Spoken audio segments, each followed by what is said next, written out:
retailers. Finally tonight, a personal note tied to the events we're watching today. In August 1991, CNN sent me to Moscow to report on the failed KGB coup against the then Soviet leaders Gorbachev and Yeltsin. I was CNN's Pentagon correspondent. Shortly after arriving in Moscow, I interviewed the new Soviet defense minister, Yevgeny Shaposhnikov. He had been the commander of the Soviet Air Force, but had refused orders from the KGB to bomb demonstrators loyal to Yeltsin on the streets of Moscow during the coup. He wanted to thank CNN for covering the anti-coup demonstrations in Moscow. He said the world saw those protests thanks to CNN, and that's why he refused those KGB orders. He told me that if the coup had succeeded, he would have been sent to Siberia or simply executed. A few months later, in December 1991, I was back in Moscow to report on the collapse of the Soviet Union, giving independence to its former republics, including, of course, Ukraine. If someone had suggested then that Russia years later would attack Ukraine, I would have never believed it. And now, like everyone, I'm so anxious to see how this current historic moment in Russia unfolds. And to our viewers, thanks very much for watching. I'm Wolf Blitzer in the Situation Room. I'll be back tomorrow for more special coverage. In the meantime, Jim Acosta picks up CNN's special coverage right now.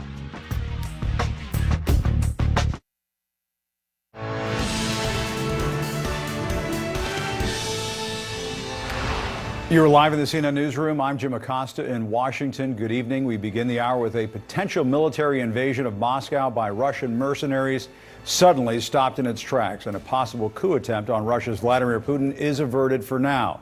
These are mercenary soldiers from the Wagner group, apparently seizing control of important Russian military facilities in the city of Rostov-on-Don earlier today.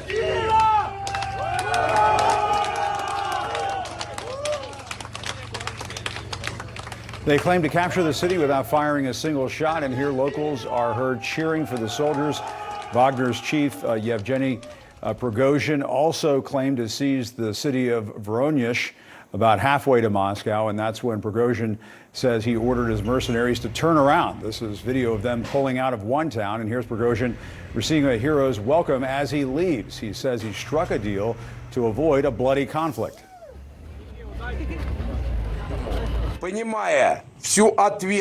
Therefore, realizing all the responsibility for the fact that Russian blood will be shed from one of the sides, we turn our columns around and leave in the opposite direction to the field camps, according to the plan.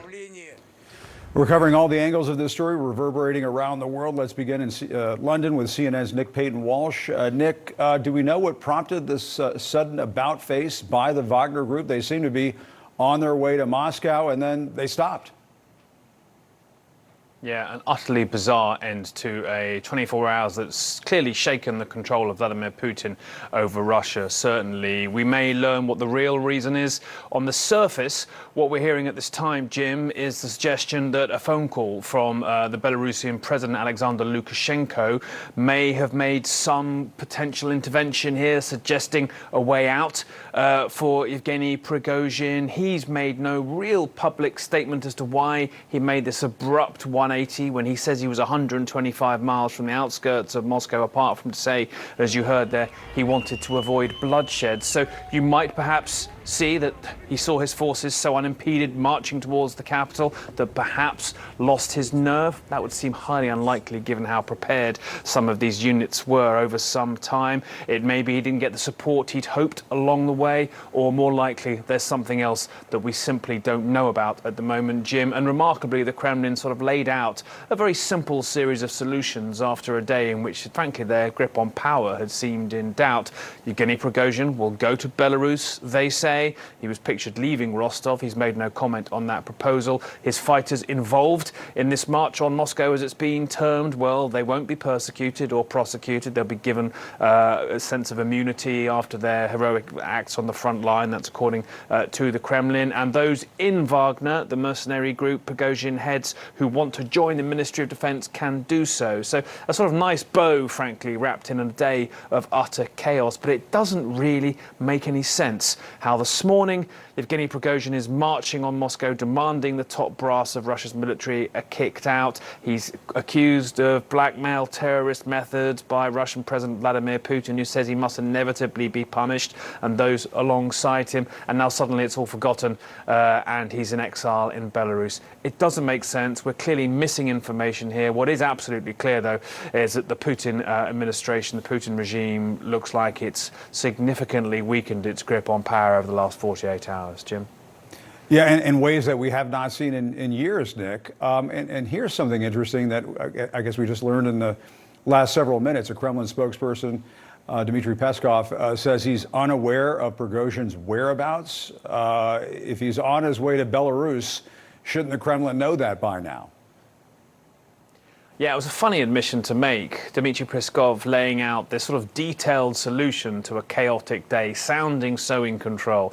Prigozhin will go to Belarus. His fighters can join the Ministry of Defense. Essentially everything, really, that the Kremlin's wanted from their long spats with Prigozhin and the top brass coming to a realization. But this admission, they don't actually know where Prigozhin is indeed. Now, we think we do know because Russian state media have shown him departing Rostov in a baseball cap in the back of that SUV. I think we have some of that video available. We don't quite know when that was exactly and where he was headed. But it's a hole possibly in the plan, and I think we haven't heard now from Yevgeny Prigozhin since he said he was turning his fighters around on the way to Moscow. He's not responded to the idea that he's going to spend the rest of his days in Belarus. A lot of information we're missing here, and I think too an interesting moment for Vladimir Putin, who now essentially has to say that the man who said he'd probably kick him out of power, Yevgeny Prigozhin, well, all is forgiven, he's fine, and let's just move on with things. Important to remember, Jim, though, this is going to have an impact on Ukraine's front lines. Wagner troops vital to that fight. Clearly, many of them moved, relocated, and you cannot doubt this is having an impact on Russian morale to some degree. In the last 24 hours, it's frankly been unclear who's running the country, let alone the war. Utter chaos. Jim? Absolutely extraordinary, and the Ukrainians must be sensing an opportunity right now. Nick Payton-Walsh, great reporting as always. Thanks so much. For more analysis on this, let's turn to Ian Bremmer, the founder and president of Eurasia Group and G0 Media. Ian, what do you make of all of this? There's a lot to talk about here. I mean, the fact that the Kremlin admitted they don't know where Prigozhin is right now, put that to the side for a second. But let's talk about Putin's grip on power. Have you seen this kind of weakness shown by Putin in some time now? What do you make of this? It's just a remarkable turn of events today. Not at all. It's deeply embarrassing for Putin. You saw that not only was Prigozhin directly insubordinate in the last week, when first the Minister of Defense and then Putin himself said that we demand that all of these paramilitary troops have to sign contracts with the Russian Ministry of Defense. Kadyrov, with the Chechen paramilitary, immediately said yes. Prigozhin said no. You don't get to say no to the Russian president. I don't care how many successes you have on the ground in Ukraine. So it was clear that things were coming to a head.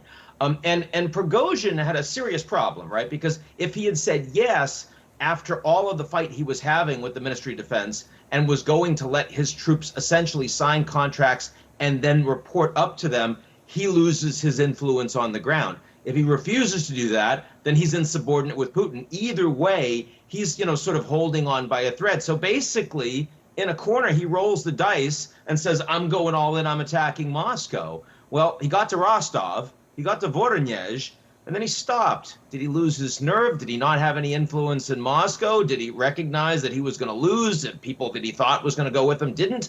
We don't know any of those things. But what we know is he embarrassed Putin. He made Putin look weak in front of his own population. And as a consequence, this deal, which is, as you say, the Kremlin getting most of what they want is not a traitor to the Russian nation and to Putin, who Putin himself actually created in power, going free. So it is very hard to imagine that Prigozhin is going to be comfortable and with us for very much longer. Yeah, I mean, Putin has gone from labeling Prigozhin essentially a traitor and saying that Prigozhin and the rest of Wagner will be punished to allowing Prigozhin to leave Belarus. I mean, that is not exactly the image of Putin shirtless on the back of a tiger. That's more like the emperor has no clothes. Yeah, I mean, you can understand why Putin would have done that in the moment. Because if he starts a big military fight and no deal with Prigozhin, well, then he's going to need troops for that fight. He's going to have to pull back from the front lines in Ukraine. That's enormously embarrassing for him. Maybe he's concerned that not everyone is going to actually stand up and fight. Maybe he thinks that some of his own soldiers might have laid down his arms. He looks even worse on the ground in Moscow. So I can see reasons why Putin decides, I'm going to give this guy, the ability to go to Belarus. It's going to embarrass me. I'll live to fight another day. That does not strike me as a place where they're going to hug it out, right? I mean, Putin absolutely has been wounded by this man who the Russians have lionized on state media over the past 6 months. You go around the country, you'll see billboards supporting Prigozhin and Wagner because they're the ones actually making wins on the ground in Ukraine. And then suddenly Putin goes on national television, says, this man is a traitor and he will be liquidated and Wagner will be liquidated. Remember, in the last 24 hours, Russian special forces actually enormous criticism, the corruption, the lack of capacity that they've shown in the field over the last 6 months. I don't know. We know that Kadyrov, who said he was going back to Russia to fight against Wagner, now can stay in Ukraine. So, I mean, the Russians still have the troops. They have been putting up a good defensive fight against the Ukrainians in the last few weeks since the counteroffensive has started. Hasn't gone as well for the Ukrainians as many in the West and in NATO had anticipated. But definitely the Russians are going to look weaker in their capacity to continue to fight on the ground in Ukraine as a consequence of what we've seen over the last 24 hours. And if that means that the Ukrainians are able to threaten some of Putin's self-announced red lines, Crimea's territorial integrity, the land bridge that the Russians control, well, I mean, then the potential for Putin to do something truly desperate goes up. Absolutely. All right, Ian Bremmer, always great to get your insights. Thank you very much. Really appreciate it. Sure. My pleasure. CNN's Jeremy Diamond is following the White House response for us over at the White House. Jeremy, our sources tell us the U.S. And its allies were caught off guard by how fast all of this escalated. We know the president, National Security Advisor Jake Sullivan, at Camp David this weekend. What are you learning? Yeah, Jim, and President Biden, I'm told, has been briefed regularly throughout the day today as we've been watching and monitoring these fast-moving developments. Keep in mind, U.S. intelligence officials are also seeing so much of this open source intelligence that is filtering on the internet, but they are also, of course, monitoring what intelligence agencies are actively gathering. Now, even as there is this apparent deal to stand down this armed insurrection inside of Russia, the White House is continuing to actively monitor this situation. As you mentioned, President Biden, he is at Camp David, and in a sign of just how seriously the White House was taking these activities inside of Russia, the National Security Advisor Jake Sullivan canceling a planned trip to Denmark, traveling instead with the president at Camp David. We know that the president this morning, he spoke with several key NATO allies and other top U.S. officials, everyone from the defense secretary to the secretary of state to the chairman of the Joint Chiefs of Staff have been speaking regularly with U.S. allies throughout the day. And as you mentioned, Jim, U.S. officials, they were caught off guard by the speed with which Prigozhin moved against the Russian military here. But that being said, U.S. officials have long been monitoring these tensions between the Wagner Group and the Russian Ministry of Defense. And they were monitoring in recent days that Prigozhin was perhaps preparing to make some kind of a move. But again, caught off guard by the speed of this. So many unanswered questions, though, still remain. And in speaking with officials today, it's clear that the U.S. is still trying to gather information about what exactly happened to end this armed standoff and what exactly the implications will be going forward. Jim? Yeah, the whole world was caught off guard, including Vladimir Putin. All right, Jeremy Diamond, thank you very much. CNN is working all of the angles on this developing situation as the head of the Wagner Group says he's ordering his troops to turn back from their march toward Moscow. It's a very puzzling development. We'll examine what that means and what might happen next with CNN Chief Diplomatic Editor Nick Robertson and retired General Mark Hertling. They're with us in just a few moments. Stay with us. You're live in the CNN Newsroom. Get your money right. Welcome back. We're following developments out of Russia as the head of the Wagner paramilitary group Yevgeny Prigozhin says he is calling off his troops from their march toward Moscow. That announcement coming just hours after what appeared to be a coup attempt against Russia's leadership. Joining me now, CNN's international diplomatic editor Nick Robertson and CNN military analyst, retired Lieutenant General Mark Hertling. Nick, let me start with you. This happened so quickly, it caught everybody around the world off guard. And then it turned out that it just wasn't what we all thought it was going to be. In the end, a march into Moscow, into the capital city of Russia. It just didn't happen. They turned around very quickly. What do you make of all of this? Look, when Prigozhin holed up in Rostov-on-Don, it was clear that he'd found a hole, a space, a base that he knew Putin was going to find it hard to attack. By sending a small contingent to Moscow, who were they going to attack? What were they going to attack? Who thought they would ever get through the security in Moscow? That always felt like a piece of theater. Prigozhin has always been good at kind of like just appearing out of nowhere. He's got his video of him with his dead soldiers by him complaining that the military haven't been giving him enough ammunition when he was in Bakhmut. And it was surge up and froth up and then just disappear. This feels like the same on a much bigger scale, and he made Putin come out, take a side, accuse him of insurrection, of treason. So this was massive on any scale. But there was always an element, it felt like, of not staging, but theater. And it's not clear at the moment what Prigozhin has got out of this, what's happened to the defense chief, Sergei Shoigu, the defense minister, Valery Gerasimov, the chief of staff, who Prigozhin has been criticizing so heavily recently. We don't know. But what is clear in this is that Putin comes out of this weaker. Remember, just a few years ago, Putin was the guy who can make and break oligarchs, who controlled and was a center of power and influence in Russia. He was the guy who was such a good strategist. He could predict and plan anything. And he totally failed with the invasion of Ukraine and has been failing since. And now he's the president that's been able to bring an insurrection onto his own streets, and he hasn't solved it. And the prime culprit, who earlier today Putin was saying should be held responsible, is getting off apparently relatively scot-free. None of it adds up. There's much more to know, but it points to a weakened Putin. Yeah, General Hertling, it's very shadowy, as things often can be when you're talking about the Russians. What was Prigozhin thinking here, do you think? I mean, they're on their way to the Russian capital, and then they weren't. Do you think he thought, that he would perhaps pick up some support along the way, and it just didn't happen? I mean, they were cheering him in Rostov. I mean, what happened here? You know, Jim, I'm going to go a different track if you don't mind. This is fascinating to me. I've been struggling with this all day long because, Prigozhin is a mercenary leader. He's an oligarch. He has all these characteristics. We thought this was going to be a potential for a coup.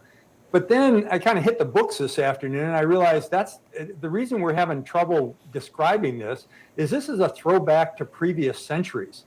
In a modern day state like Russia, alleged modern day state, what we have is a warlord. He is defined as someone who's accountable to no one, who has no ideology, who rules by patronage. He flourishes when a central government is extremely weak, and that describes Russia right now. And he further fragments politics, military actions, and economics. That's what a warlord does. So what we have is a 21st century warlord, and it's just confusing all of us because he's just acting on his own. He's a free-floating electron and a time bomb, and he's causing all kinds of trouble and further weakening, as Nick just said, Mr. Putin and the Russian state. That's what happens when you get these kind of characters as part of what should be a military that serves the nation. And Nick, I mean, talk about things not really adding up. The Kremlin says criminal charges against Prigozhin will be dropped after he was described essentially as a traitor just less than 24 hours ago, and that he goes to neighboring Belarus. I mean, how does that add up? One has to think that he's going to need somebody to taste, his soup. He's going to need some kind of royal taster from here on out, and stay away from any nearby windows on high floors. I mean, I just can't imagine why he would think he could get out of this situation and not worry about his general well-being from here on out. Well, he's still got a lot of his own supporters still in the fight in Ukraine. So I think he still has a lot of leverage, and he's not done and is not out of the game. And yes, anyone who tangles with Putin, and there's been plenty of them, need to look over their shoulder, and he'll be aware of that. But I want to pick up on something Mark said, because it's so, I mean, Mark's always right, but this is so right, talking about a throwback to a warlord, you know, going back maybe to the 15th century. That is what Russia is. That's how the political, economic, military system runs in Russia. You have a central source of power, Putin, who doles out areas of responsibility and ways to make money to the oligarchs, and he's at the center of it, controlling it. I think what we're, and this is centuries-old system. Russia hasn't entered the 21st century in economic and power terms. It's an autocracy. Worse, it's a dictatorship. So absolutely spot on there. But to the point of Prigozhin living safely in Belarus, I'm not sure that Lukashenko himself even feels safe there. Lukashenko's on shaky ground. He's been sort of become more and more in hock to Putin over recent years. Putin bailing him out of their fraudulent elections a couple of years ago, mass arrests of people on the streets.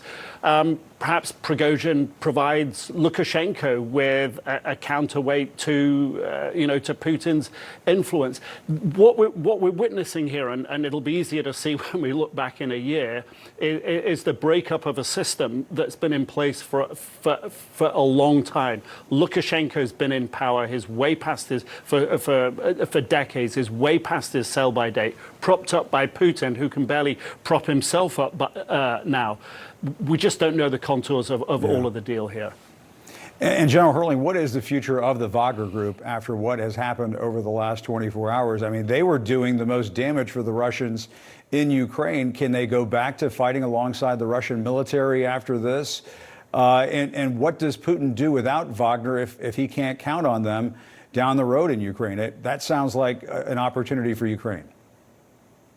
Yeah, it's going to be difficult, I think, from a professional soldier standpoint, for them to go back fighting alongside fellow Russian soldiers. And here's why, Jim, for a couple of reasons. They engaged gunfire today with the Russian military. They shot down multiple aircraft. They killed a bunch of pilots flying helicopters and jets. So when you devolve that trust, when you don't have trust between brothers in arms, you're going to fail. There's been a bunch of losers in today's actions, and I would suggest Putin is one, Shoigu is one because he's been undercut. Certainly Gerasimov, to a degree, the chief of the Russian forces, and Prigozhin is a big loser. Now he may or may not have to taste his soup or stay away from windows. I don't know, because he does have that charismatic background. But all of the individuals who are his fighters are now going to become we would call them super vet bros. They are going to think they're now larger than life, and they are going to be hated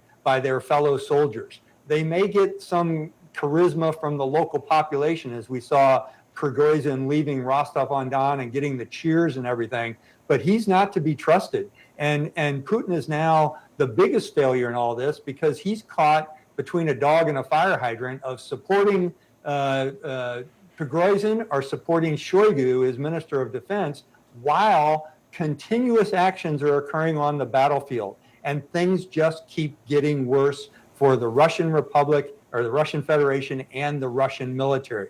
There are more and more things happening that are just making it tougher for them to exist on the modern battlefield inside of Ukraine. All right, Nick Robertson, Lieutenant General Mark Hertling. Thank you, gentlemen, to both of you. Really appreciate the insights, as always. We'll talk to you soon. The immediate threat of an insurrection may be over for now, but the world is watching closely to see what will happen next in Russia. Ahead, the latest on what Washington is saying and a closer look at infighting inside the Kremlin. You're live in the CNN Newsroom. Lamita Feed is 101 years old. When COVID hit, we had some challenges. I heard about the payroll tax refund. It allowed us to keep the people that have been here taking other retailers. It has been an extraordinary day in Russia, with an insurrection apparently suddenly called off, with much of the world watching. Military columns of the mercenary group, Wagner Group, abruptly halted their advance on Moscow. Wagner forces claim to capture key military facilities in two Russian advance about halfway way to Moscow before turning back. Wagner's chief, who has been an increasingly strident critic of Russia's military leadership, says he wanted to avoid bloodshed. Russia says Yevgeny Prigozhin will not be prosecuted and will live in Belarus, whose leader is closely aligned with Putin and brokered a deal. Now to CNN's Kylie Atwood at the State Department. Kylie, although these events caught most of the world off guard, including Vladimir Putin, we should note, Western allies were quick to reaffirm their support for Ukraine. This does, I guess, leave a precarious diplomatic situation with a major world power. How are the allies dealing with Russia right now? How are they perceiving this whole situation? Yeah, incredibly precarious indeed, Jim. And I think it's important to note, that it has been a precarious situation with Russia for more than a year now, particularly because, of the war in Ukraine. But we should note that Russia has nuclear capabilities. So U.S. officials are always concerned about a situation on the battlefield that could escalate and lead President Putin to feel like he needs to use that capability because it's something that he has threatened before. Now, this is a situation, of course, that is happening internally with this power struggle between Prigozhin, the Wagner forces, and the Russian Ministry of Defense. But you do have to consider, that reality here. And when it comes to what U.S. officials are doing, they're being incredibly cautious here. On the record, they're not saying much. Of course, we know behind the scenes that they are tracking this so closely. President Biden has been tracking it from Camp David throughout the day with his national security advisor. But when it comes to what U.S. officials are saying, it's that they're closely coordinating with allies and partners. And we know the Secretary of State, Blinken, has called his G7 allies. He's also made calls to the top EU foreign official and also Turkey and Ukraine, the foreign ministers there, his counterparts there, reiterating that U.S. support for Ukraine, as you said, Jim, is steadfast. And the thing that we'll be watching for tomorrow is the Secretary of State is actually going on a number of Sunday shows, including CNN, and that will be, if we don't hear from the administration between now and then, the first time that we have a real reaction from a top Biden administration official. Jim? Yeah, you have to think the Secretary of State was going to be on those Sunday shows, and he will be, including right here on CNN. Kylie Atwood, thank you very much. Wagner head Yevgeny Prigozhin, known as Putin's chef, has a long history with Russia's president, rising to prominence by winning lucrative contracts with the Kremlin, but he's one of Russia's most elusive oligarchs. CNN senior international correspondent Fred Pleitgen joins me now from Berlin. Fred, you've been looking into exactly who Prigozhin is. For a lot of folks here in the United States who may not be familiar with Prigozhin, who is he and why? What do you have to say about this extraordinary sequence of events that we've seen over the last 24 hours? Just incredible. Well, first of all, I think you're absolutely right, Jim, to say that elusive, at least for the large part of his career, is definitely absolutely correct when describing Yevgeny Prigozhin. In fact, things started pretty bad for him. He was in jail, actually, in the Soviet Union in the 1980s, and then started off really small, selling hot dogs in St. Petersburg in the 90s. And then he started founding this catering company, and that's when he became known, as you put it, as Putin's chef. And that's when things really went up for Yevgeny Prigozhin. He then later founded a media company, which of course gained massive notoriety in the 2016 U.S. presidential election, where the U.S. says that that company meddled heavily in that election. Of course, Yevgeny Prigozhin was indicted for that. But if we look at the Wagner private military company, that certainly is an organization that we've seen in the battlefield, really across the world over the past couple of years. For instance, I was in Syria in 2016 and 2017, and we already saw Wagner operatives on the ground there. At that point, doing mostly base protection, but from there, it really professionalized in a big way. They started getting involved in the oil trade. They started going into diamonds and gold in African countries, training forces there. But it really wasn't until the war here in Ukraine, I think, that the Wagner private military company turned from being essentially a military company to being a full-on army. You saw some of the battles, in Bakhmut, where I was on the receiving end of a barrage of mortars there once, and the heavy weapons use really was something that expanded. And so if you look at what's been going on now, if you look at the feud that's going on between Yevgeny Prigozhin and the defense minister, Sergei Shoigu, that's where that really built up, where Yevgeny Prigozhin kept saying, look, Wagner is winning on the battlefield where the Russian military isn't, but then also accusing Sergei Shoigu, the defense minister, of essentially starving Wagner of the weapons that they needed to win in places like Bakhmut. So it's a feud that's been going on for a very long time and really came to a head today. And it looks as though Yevgeny Prigozhin, for all the backing that he had from Vladimir Putin, for being so close to Vladimir Putin, certainly looks as though he went one step too far this time, Jim. It certainly looks that way, and we don't know what happens next for Prigozhin. He's said to be on his way to Belarus, but the Kremlin just admitted not too long ago they don't exactly know his whereabouts. So the shadowy mystery surrounding Prigozhin and what he's up to continues. Fred Pleitgen, thank you very much. Really appreciate it. After the march to Moscow suddenly ends, the head of the Wagner group is said to be moving to Belarus. So what does that mean for his group's role in the war in Ukraine? We'll discuss it with retired U.S. Army Colonel Yevgeny Vindman. That's next. You're live in the CNN Newsroom. Weak. He is not a strong leader. And the consequences for this insurrection, even if it is over, are going to be far-ranging. Frankly, there were, by reports, 7 aircraft that were shot down. The security forces in Ukraine will have to be redeployed to secure facilities inside Russia. So Putin is very much a weakened man, and dictators that are weak don't tend to last very long.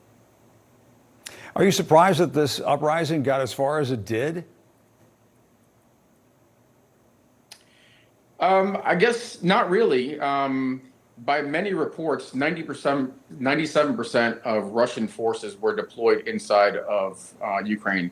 So frankly, there are not many security forces left in Russia.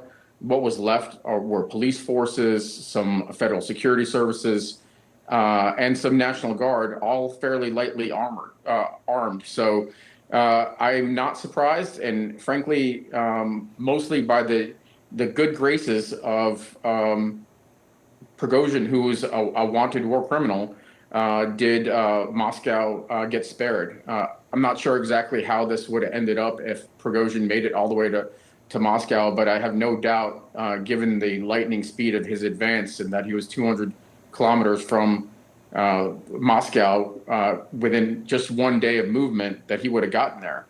And so there was a great deal of risk to the regime. And frankly, again, it was the good graces of Prigozhin and potentially some leverage that the regime might have had on him. There were some reports of roundups of Wagner personnel or raids against Wagner interests. And so it's possible that had an impact on his thinking and why he ended up folding.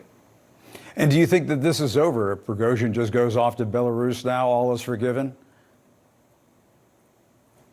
Not by any stretch, Jim. I think Mr. Prigozhin, first of all, is a wanted war criminal. So the countries where he can travel are very much reduced. He's no longer welcome to Russia.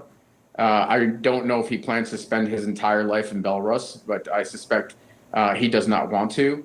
And when he starts traveling or trying to attempt to travel to Africa, there are going to be very few countries where he will be able to take refuge. And so I don't anticipate that this is over by a long shot. I think that he might have some respite, but he and, frankly, other Wagner insurgents and Russian armed forces that either stayed on the sidelines or supported Prigozhin, there's probably a purge that is likely to happen in the short term. And what does the future of Russia's war in Ukraine look like without Prigozhin and his mercenaries? Because weren't they making some of the most effective gains, if you want to describe it that way, on behalf of Russia? That's true, Jim. They were one of the more effective fighting forces. They, to the extent that there was any victory in Bakhmut, it was largely due to the efforts of Wagner forces. And they demonstrated, frankly, their effectiveness in the way they moved from Ukraine about 1,000 kilometers or so into Russia. They're the most effective fighting force, so taking them off the battlefield is going to have some impact, undoubtedly. The loss of the aircraft is going to have an impact. The need for Russians to redeploy is going to have to impact undoubtedly the motivation of Russian troops that remain in Ukraine, who now don't know what they're fighting for. They're certainly not fighting for a stable government. All these factors are going to have an impact on the battlefield. I will say one thing that does concern me is that the last 24 hours were probably a pretty good scare for a lot of capitals, including in Washington, and policymakers. They saw the potential collapse of Russia and thought about the impact of loose nukes. And so I fear that there may be rejoicing, which sounds odd, that Putin was able to stay in power and that the country did not collapse. But I think that's the wrong message. I think we should be frankly disappointed that, two war criminals, Prigozhin and Putin, didn't battle it out and further weaken and further the collapse of this terrible criminal regime. All right, Colonel Vindman, I have a feeling we're going to be talking. The military uprising by the Wagner Group mercenaries appears to have been the biggest threat to Vladimir Putin's rule since he came to power more than 2 decades ago. Perhaps no one was watching more closely than war-torn Ukraine. CNN senior international correspondent Ben Wiedemann joins us from inside the war zone in Ukraine. Ben, how are Ukrainian officials reacting to these latest developments? Do they sense some kind of opportunity now?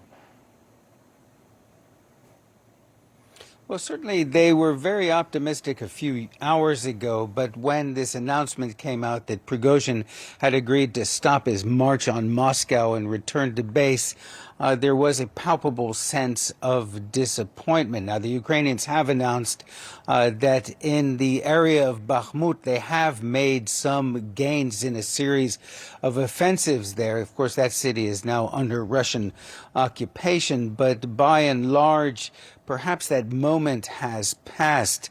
We did get a statement from Mikhailo Podolyak, who is an advisor to the Ukrainian president, who said that Prigozhin almost nullified Putin. He said that he humiliated the Russian president and the state and showed that there's no longer a monopoly on violence. Now, the Ukrainians have insisted for quite some time that they have yet to commit the bulk of their forces to the counteroffensive that began about 2 weeks ago. And certainly what we saw yesterday, Jim, when we were in a frontline area in southern Ukraine, is that there are a lot of troops, a lot of equipment, a lot of Western supplied weapon systems that are poised to go into action. Now, today was just this very strange long day in which there was a roller coaster of expectations here. But at the end of the day, nothing's really changed. Of course, the Russian state, President Putin, appears to have been wounded to a certain extent. His prestige has been on the line all day long. But at the end of the day, things are sort of returning to what passes for normal in Russia. And perhaps the Ukrainians have to come to face the fact that the situation they faced before this 24 hours of crisis in Moscow has gone back to what it was before, and the challenges are still there. We spoke to some troops on the front line around Bakhmut, and they told us that they didn't see any effect of the chaos and disorder in the Kremlin being played out among Russian forces. They were continuing to resist Ukrainian attempts to gain ground in that area. Jim? All right, Ben Wiedemann, after a long day of excellent reporting for us, thanks very much. Once again, we greatly appreciate it, and we'll be right back. More in a moment.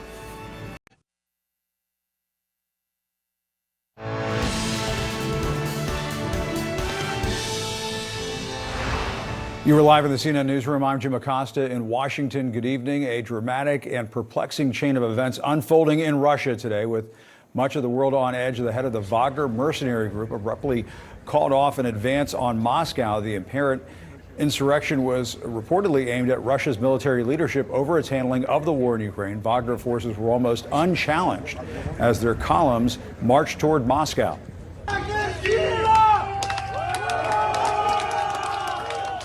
Here, locals are heard cheering for the mercenaries. They said they had captured key military facilities in 2 Russian cities and made it about halfway to Moscow before suddenly turning back. Wagner chief Yevgeny Prigozhin says he wanted to avoid bloodshed. Поэтому, понимая всю ответственность. Therefore, realizing all the responsibility for the fact that Russian blood will be shed from one of the sides, we turn our columns around and leave in the opposite direction to the field camps, according to the plan. And here's Prigozhin receiving a hero's welcome as he leaves. The Kremlin says he will not be prosecuted, if you believe that, and that Prigozhin will go to Belarus. We're following all the latest developments. Let's begin with CNN international diplomatic editor Nick Robertson. Nick, what do you make of this notion that Prigozhin just heads off to Belarus without some kind of retaliation from Putin? That doesn't sound very Putin-esque. And rewind to this morning, not Putin-esque at all, because Putin was saying exactly the opposite. These treasonous people will be held accountable for an insurrection. So what happens in Belarus? What conditions is Prigozhin being released there? Is he free to roam? Is he under some sort of house arrest? Would he have to stay in Minsk, or would he or another city? Will he be allowed to speak publicly? Will he be allowed to speak politically about Russia, about Putin, about Ukraine? What are the limits? What are the constraints? What are the terms? We just don't know. What does Lukashenko, the Belarus's president, what does he get out of this deal? And also that key point that Putin never answered in his statement earlier in the day, has been silent since. This was Prigozhin's claim that Valery Gerasimov, the Russian military chief of staff, his boss, the defense minister Sergei Shoigu, falsely went into this war. He blamed them for the war, the way that they fought it, the loss of life, the lack of training, the lack of ammunition. What's happened to them? We haven't heard a whisper from them either. Are they now off the scene? Will they be removed? There's so much we don't know about this, Jim, and I think until we get some of those facts, we can't give it a really thorough analysis other than to say it is, as the end of this day is as shocking as the beginning of it. It really is, Nick. And what does it say about Putin's hold on Russia, especially since Belarus says President Lukashenko was the one to broker this deal? This was not, Putin the strongman today. Not at all. Rewind a few years, Putin was the guy that could organize all his oligarchs. He pulled all the strings, could balance all these different interested political, military, economic powers in the country. He held it all together. The air's gone out of that balloon. This is a guy who looks weak. Not only did he fail to deliver a quick victory in Ukraine in the first place over a year ago, he's kind of got stuck in the mud and barely made any gains of any note in Ukraine this year. And now he's had this insurrection, 25,000 heavily armed men on the streets of Russia challenging Russia's forces. This is just unheard of in Russia's recent history. And Putin now owns that. He is weaker, and all of those competing powers around him who have been in awe and afraid to cross him are now going to look at him and go, okay, let me have a bigger slice of this economic pie. Let me do this. Let me do that. You, Putin, stop me. Where does that end? It's weaker, and therefore Russia's ability to fight the war in Ukraine is also weakened. And what about Lukashenko's role in all of this? I mean, what does that say that Putin had to turn to Lukashenko, of all people, to negotiate some kind of a deal here, it sounds like, to at least, who knows if this is going to reignite, but at the moment, this leader of Belarus was able to broker at least what appears to be some kind of ceasefire between Putin and Prigozhin. Yeah, you're right to say reignite, Jim, because I think you could put a match to any part of this at the moment and it could just rip up into flames again. Yeah, Lukashenko just a couple of years ago in a fraudulent election was barely clinging to power, massive street protests.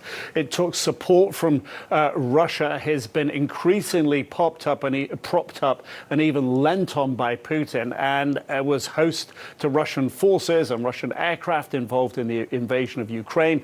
And indeed, Russia has made a big point of moving, it says, tactical nuclear warheads into Belarus. this is all on Lukashenko's watch. Lukashenko has looked like a far weaker figure than Putin, and a far weaker figure than he used to be a few years ago. How is it that he now has the power and the influence to negotiate this deal with the Kremlin? Points out that Lukashenko and Prigozhin have a 20-year history. Lukashenko was able to sort of play on some of that to have influence over Prigozhin. Did Prigozhin realize that he miscalculated, that he didn't get the support that he wanted? Was this always his plan? And this was his best option, his get-out-of-jail-free card, apparently, because otherwise he would have been put up against the wall or similar and shot. Were those the options presented to him? It's so hard to tell, but Lukashenko's role in this, does this upend the understanding of the power balance between Putin and Lukashenko?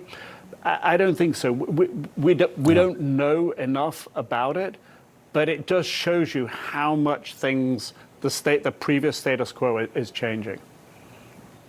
No question about it. It's changing hour by hour. All right, Nick Robertson, thank you very much for that analysis. And joining me now, CNN military analyst and former commanding general of U.S. Army Europe, retired Lieutenant General Mark Hertling. Kimberly Dozier, a CNN global affairs analyst and senior managing editor of Military Times, and David Singer, CNN national security analyst and national security correspondent for the New York Times. General Hertling, let me get back to you. We were speaking in the previous hour. What do you think Prigozhin's intentions were? Was this all some big stunt that succeeded a lot more wildly than he could have possibly imagined? Is that potentially what happened here? Why did he stop so abruptly? Yeah, Jim, I'd suggest it was a stunt that got a little bit out of control. I mean, all indicators, the government assessment was that Prigozhin was attempting to counter the new law within Russia to make all the mercenaries that are part of the PMCs sign contracts with the government, in effect putting Prigozhin underneath the control and command of the Minister of Defense, Shoigu. Shoigu and Prigozhin absolutely cannot stand each other. Neither one of them have military backgrounds. Neither one of them are soldiers, but they just see things from a very different perspective. Prigozhin is out after power. And as we talked the last hour, he's looking to be his own personal warlord with no ideology, whereas Shoigu is attempting to just make as much money and grift as much as he can, and he's been doing that for 10 years. They hate each other. So this was an attempt by Prigozhin to make Putin have a decision. Who is the top dog? And listening to what you said to Nick a minute ago, I'd suggest to the top dog of Putin took his chihuahua, Prigozhin, and sent him off to deal with his poodle, Lukashenko, to carry through the dog analogy. So what we're talking about is getting this free-floating electron under control. And Kimberly, U.S. intelligence sources were taken by surprise, apparently, by how quickly Prigozhin marched his forces toward Moscow. What do you think caused him to suddenly turn back and stop this insurrection? I mean, a lot of people were watching this and wondering, could Prigozhin somehow pull this off? What were you hearing from your sources throughout the day? Well, I think what we saw was Prigozhin over the past several days getting more and more emotional, and when his own troops were fired upon, reacting emotionally, reacting in the folk hero style that has been lionized across Russia and by Vladimir Putin. So his reaction to march on Moscow after being betrayed fits into a Russian narrative that makes sense even to Putin. And I think what Vladimir Putin understood was that if he took Prigozhin out, he could stir the hatred of his own people. You don't make a hero and then destroy a hero. It just doesn't, that doesn't play well long term if you want to stay in power. On Prigozhin's side of things, look, he's lived to fight another day. From his perspective, he doesn't have air power. There were some reports that some of his forces were getting hit by air power. He knew that it's open territory between where he was and Moscow, and that Putin couldn't risk that fighting reaching the edge of the capital. So at this point, he goes on to live another day in Belarus and to possibly form a political counterweight, but also, as many of us have said over the past couple of hours, he should stay away from high floors. And David Sanger, I mean, Vladimir Putin in power for 23 years. General Hertling was talking about lapdogs a few moments ago. Vladimir Putin does not exactly look like the alpha dog tonight. And I just have to wonder, how does he let Prigozhin get away with something like this? We've seen so many reports over the years of high-level oligarchs in Russia falling out of windows, people being poisoned, and so on. And yet Prigozhin just gets to go off to Belarus. That doesn't compute. It doesn't, Jim. And that's why there's so much about this story that we don't understand yet. So first of all, we don't understand what the core deal was here. Does Prigozhin get to go to Belarus and Shoigu is out in a couple of days, a couple of weeks, a couple of months? Is that the deal? Does Prigozhin still have the ability to communicate publicly from Belarus, to get on his Telegram channel and again denounce as incompetent and corrupt the leadership of Shoigu, the defense minister, and Vitaly Gerasimov, who was the sort of their equivalent of the chairman of the Joint Chiefs of Staff? We don't know what those terms are, and it's possible that they are not worked out in any detail yet. But, I think, Jim, from listening to this conversation, there are some things that have changed dramatically in this past 24 hours. It would be easy to say we're going back to Putin as a leader. We are. But a week ago, we didn't see any significant cracks in his power base. We just saw a few around the edges. Now we've seen a big one. A week ago, we thought the Chinese were completely behind it. They have to be pretty nervous about this. A week ago, we thought that Prigozhin was capable of complaining, but not capable of running a coup. It looks like he came pretty close. So there's a lot that has altered, and you sort of have the sense that this isn't the end of the story. Yeah, I mean, General Hertling, you and I have had so many conversations about the war in Ukraine, and how many conversations have we had about the situation in Bakhmut and how the Wagner forces were having some success there. And I just have to wonder what happens in the war in Ukraine. Isn't it in Vladimir Putin's interest to maybe turn his attention away from Ukraine and maybe solidify things at home? How might all of this affect what is taking place in Ukraine? What I believe you're going to see, Jim, within Ukraine is Putin has had ever increasing multiple fronts. It was initially just an action against the Ukrainian military. Now there's a large number of Russian troops defending in Ukraine against an ever increasing Ukrainian offensive. They are confused and a little bit disoriented by some of the things that occurred today. You have movement by the Wagner forces. We don't know where they're going to play in the next phase of this operation. There's guerrilla activities by operatives throughout Russia. There's continued Russian volunteer corps. There's special ops from Ukraine having more and more actions, increasing resistance from the allies of the former CIS areas, fear of uprisings in several key partner states like Belarus and Georgia. Increasing calls for war crime tribunals. I think we're beginning to see more and more exponentially strong pressures against Putin, and I think he is cracking. So yes, one of the things I thought as of last night at about 8 o'clock was, would this cause Mr. Putin to consolidate and pull back under the threat of a potential implosion? It didn't happen then, but I got to tell you, there's still unbelievable pressure on this individual, and there is continuing to be increasing pressure, and we haven't even started the main effort of the Ukrainian operations yet. Yeah, and Kimberly, I'm thinking back to what Ben Wiedemann was reporting just before the top of the hour when he was saying there were some high hopes in Ukraine based on what Prigozhin was doing. And really the day is now ending with maybe a little bit of disappointment inside Ukraine that it didn't happen the way that perhaps they had hoped. What is your sense of it? Or is this perhaps a turning point for Ukraine? Is this an opportunity for Ukraine? I'm thinking about the Russian troops on the ground who saw Prigozhin as a bit of a folk hero for them, saw his troops as their point of the spear, the people that got sent in to break the front line so that they could follow afterwards. Now they're left to fight on alone. They were already demoralized. I think they've got some severe losses ahead, and that's what might lead Putin to do, as Mark suggested, to pull back and consolidate. But for now, I think the Russian commanders have been challenged. They've got to prove that they can go it alone without Prigozhin, and their forces, I think, have lost confidence in them, and we may see it play out on the battlefield to Ukraine's advantage. And David, the Kremlin says it will drop the charges against Prigozhin as the Wagner leader is apparently going to Belarus. You know, but just about an hour and a half ago, we were hearing from the Kremlin they don't know where he is. They don't have an exact idea of his whereabouts.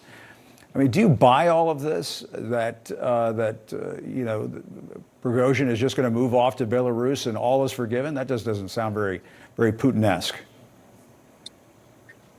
Sure doesn't. So, first of all, we've gotten a real insight into the course of Russian justice. It was about 24 hours ago we heard they were opening an investigation. It was about 15 hours ago that Putin called him a traitor.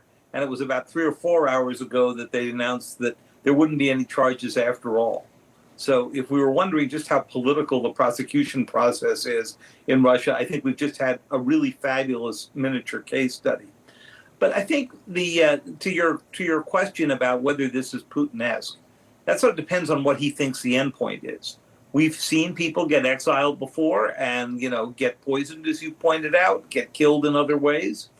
It's possible that Putin doesn't know how he would replace the kind of services that the Wagner Group has provided to him in Syria, in Africa, and then in Ukraine. They've obviously been among the more effective forces. So that leaves Putin with a bit of a problem. And there's a third shoe that we've not yet heard drop. There are many American officials, Jim, who think that at some point Putin is going to turn around and say this entire thing was a plot by the United States. I don't think it had anything to do with the United States. I think this was purely internal. Prigozhin has been sort of signaling this dispute for many months. But you can imagine the utility to Putin of saying this was a U.S. or NATO or whatever at the moment that he's getting ready to install nuclear weapons in Belarus, along with Mr. Prigozhin. Right. One has to think that Putin has a few more power plays up his sleeve, but not a good day for the Russian leader by any stretch. All right, Kimberly Dozier, David Sanger, retired Lieutenant General Mark Hertling, thanks to all of you. Greatly appreciate it. A great conversation. Yevgeny Prigozhin has had many titles over the years, but how did this wealthy oligarch, who used to be one of Vladimir Putin's closest confidants, find himself at the head of an apparent mutiny? We'll talk about that. You're live at the CNN Newsroom.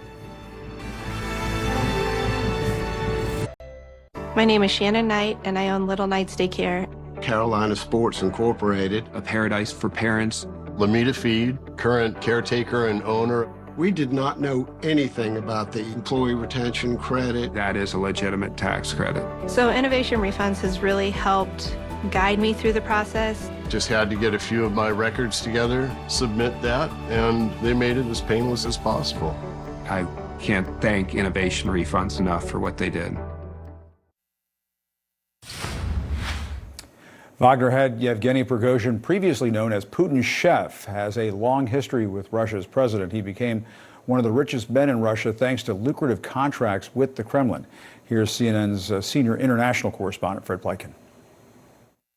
Hi there, Jim. Well, Yevgeny Prigozhin certainly has had a meteoric rise, and of course, in part, that was due to the fact that he was very close to Vladimir Putin. However, he was also pretty important to Vladimir Putin as well. All this started from very small beginnings. Prigozhin was actually in jail in the Soviet Union in the 1980s and then started off selling hot dogs in St. Petersburg in the 1990s. Now, it was there that he founded a catering company and became known as Vladimir Putin's chef. From there, things went up pretty quickly for Yevgeny Prigozhin. He founded what then became a media empire, of course, also with a big propaganda wing that the U.S. says meddled heavily in the presidential election in 2016. He was, of course, indicted for that in the United States. But then there was also the Wagner private military company. And, you know, Wagner is really one of those organizations that I've seen firsthand at a bunch of places along the way. First and foremost, there was Syria around 2016, where, you know, we went to certain places where we saw some of these Wagner operatives who back then were essentially doing base protection for the Russian forces who were on the ground there. Now, from there on, they started getting involved in the oil business in Syria, then diamonds and gold in Africa, also training forces in Africa as well. But it really wasn't until the war in Ukraine that this became a full-on army. Certainly, if you looked at some of the things that happened in the Battle of Bakhmut, where they used tanks, artillery, and other heavy weapons as well, it certainly seemed as though now, Jim, they seem to be really at the apex, at the height of their power. And now it seems as though Yevgeny Prigozhin may have gone one step too far and certainly seems to have lost the power struggle. Jim? All right, Fred Plankin, thank you very much. That very important reporting there. Leaders in Washington and around the world seemingly caught off guard by Prigozhin's actions. President Biden leaving this morning for Camp David to monitor the unfolding situation. Up next, how his administration is responding. We'll talk about that. You're live in the CNN Newsroom.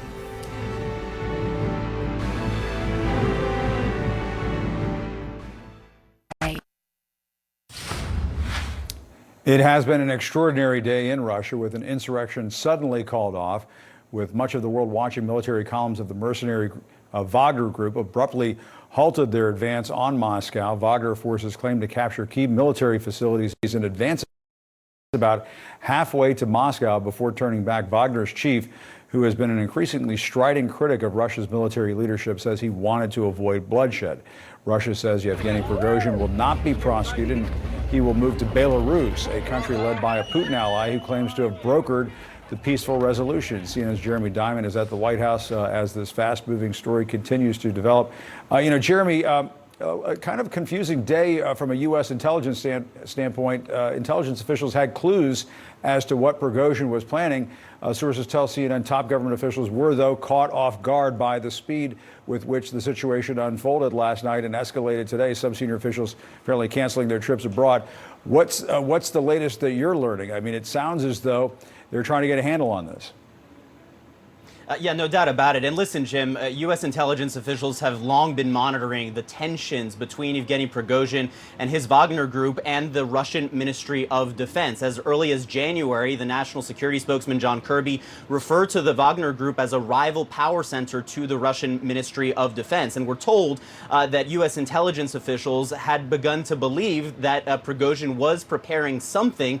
But nonetheless, Jim, the speed at which all of this evolved over the last 24 hours really caught U.S. officials and clearly Vladimir Putin as well by surprise. And so over the last 24 hours, U.S. officials have been actively monitoring the situation, but they have been very careful in terms of their public statements not to go very far. We've heard very little, in fact, on the record from U.S. officials other than to say that they're monitoring the situation and reading out some of those calls that we know that President Biden and top U.S. officials have been having with their allied counterparts. President Biden this morning spoke with top NATO allies, his counterparts, the President of France, for example, the Prime Minister of the United Kingdom, and the leader of Germany. And we also know that Secretary of Defense Austin, Secretary of State Blinken, and the National Security Advisor Jake Sullivan, they have also been in touch with their counterparts as well. Now, as I said, U.S. officials have been cautious about what they're saying in public, in part because of the fast speed of these developments and also to avoid any association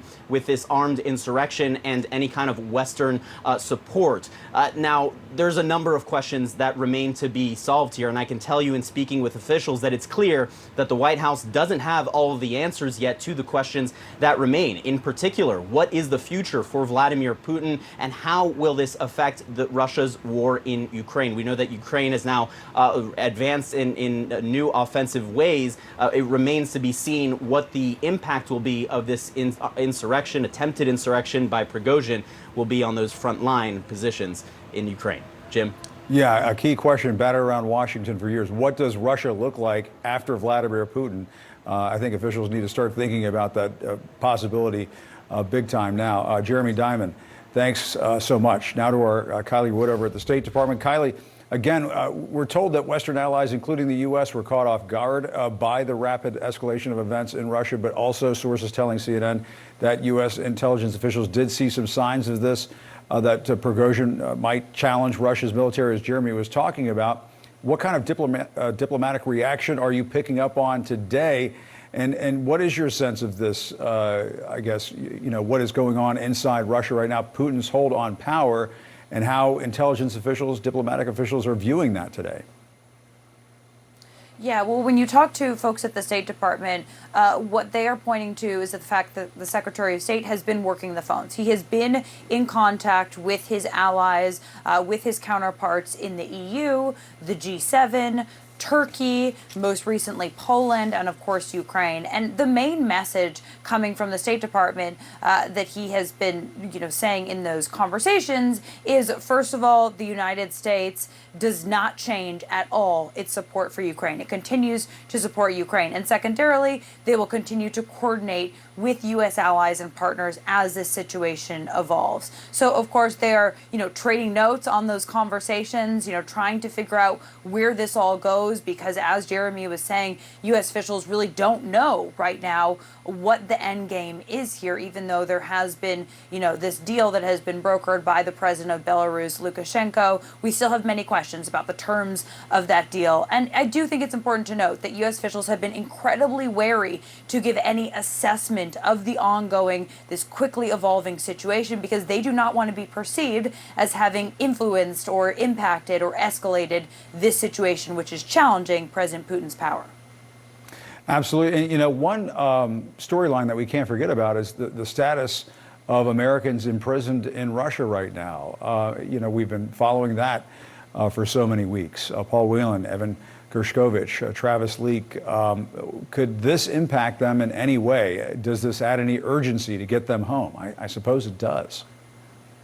Yeah, well, listen, I think when you talk to U.S. officials who, are working on these situations of these Americans who are detained or wrongfully detained around the globe, whenever there is a situation that raises the instability in the country where they are detained, that is cause for alarm, because that could create even more pressure, make it even more challenging to get those Americans out, those efforts that are already underway. Of course, we know Paul Whelan is wrongfully detained in Russia, also Evan Gershkovich, that Wall Street Journal reporter who was detained earlier this year just as he was on the ground, being a journalist, doing his job. And then, as you mentioned, Travis Leak, another American who has been detained. U.S. officials are still kind of looking at the circumstances surrounding his detention. He is facing drug charges. But, of course, they continue to press for the release of those Americans who are detained, and we really don't know what the ripple effects of the last 24 hours will look like in terms of impacting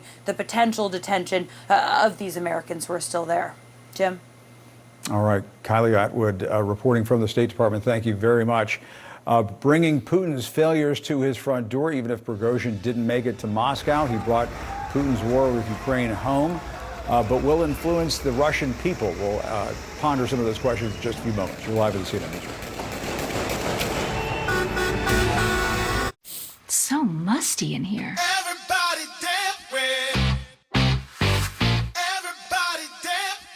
Damp Rid. Drop in the tab, attract and trap excess moisture, eliminate musty odors.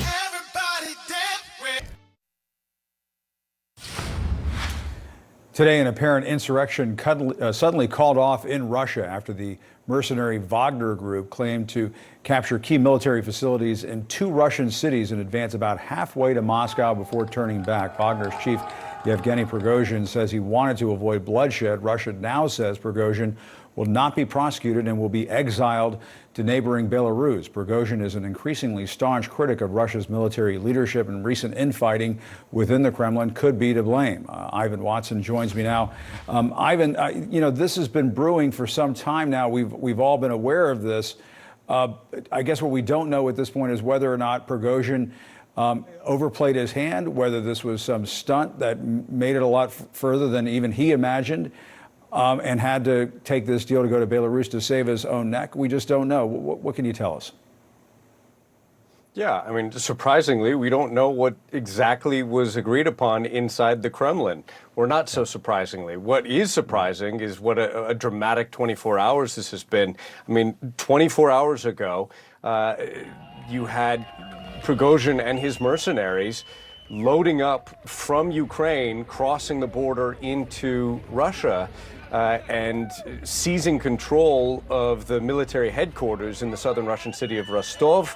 He was essentially holding senior Russian military officials hostage and demanding that the defense minister and the chief of general staff, the top general in the military, come and see him. Individuals that he had personally accused of corruption and awful leadership on the battlefield and had repeatedly called for their execution. And then this cannonball run of his forces that, according to him, got within 200 kilometers of Moscow, to the extent that you had Russian authorities trying to put up barriers on the highways, severing the highways to try to slow down these military convoys. And then you had Vladimir Putin himself coming out and calling this an armed insurrection, a stab in the back of Russia, and comparing this to the 1917 Bolshevik Revolution, which, if you use that historical analogy, would make Putin Tsar Nicholas II, who ended up being killed in a firing squad by Bolsheviks some years later. So just an astounding amount of rhetoric that was used and images that Russians saw, and now apparently all finished. It's just a remarkable 24 hours that Russians have been through and that the whole world has watched. And Prigozhin was apparently ready to go to Moscow, essentially bring Putin's failures in Ukraine to his front door. I mean, he was out there.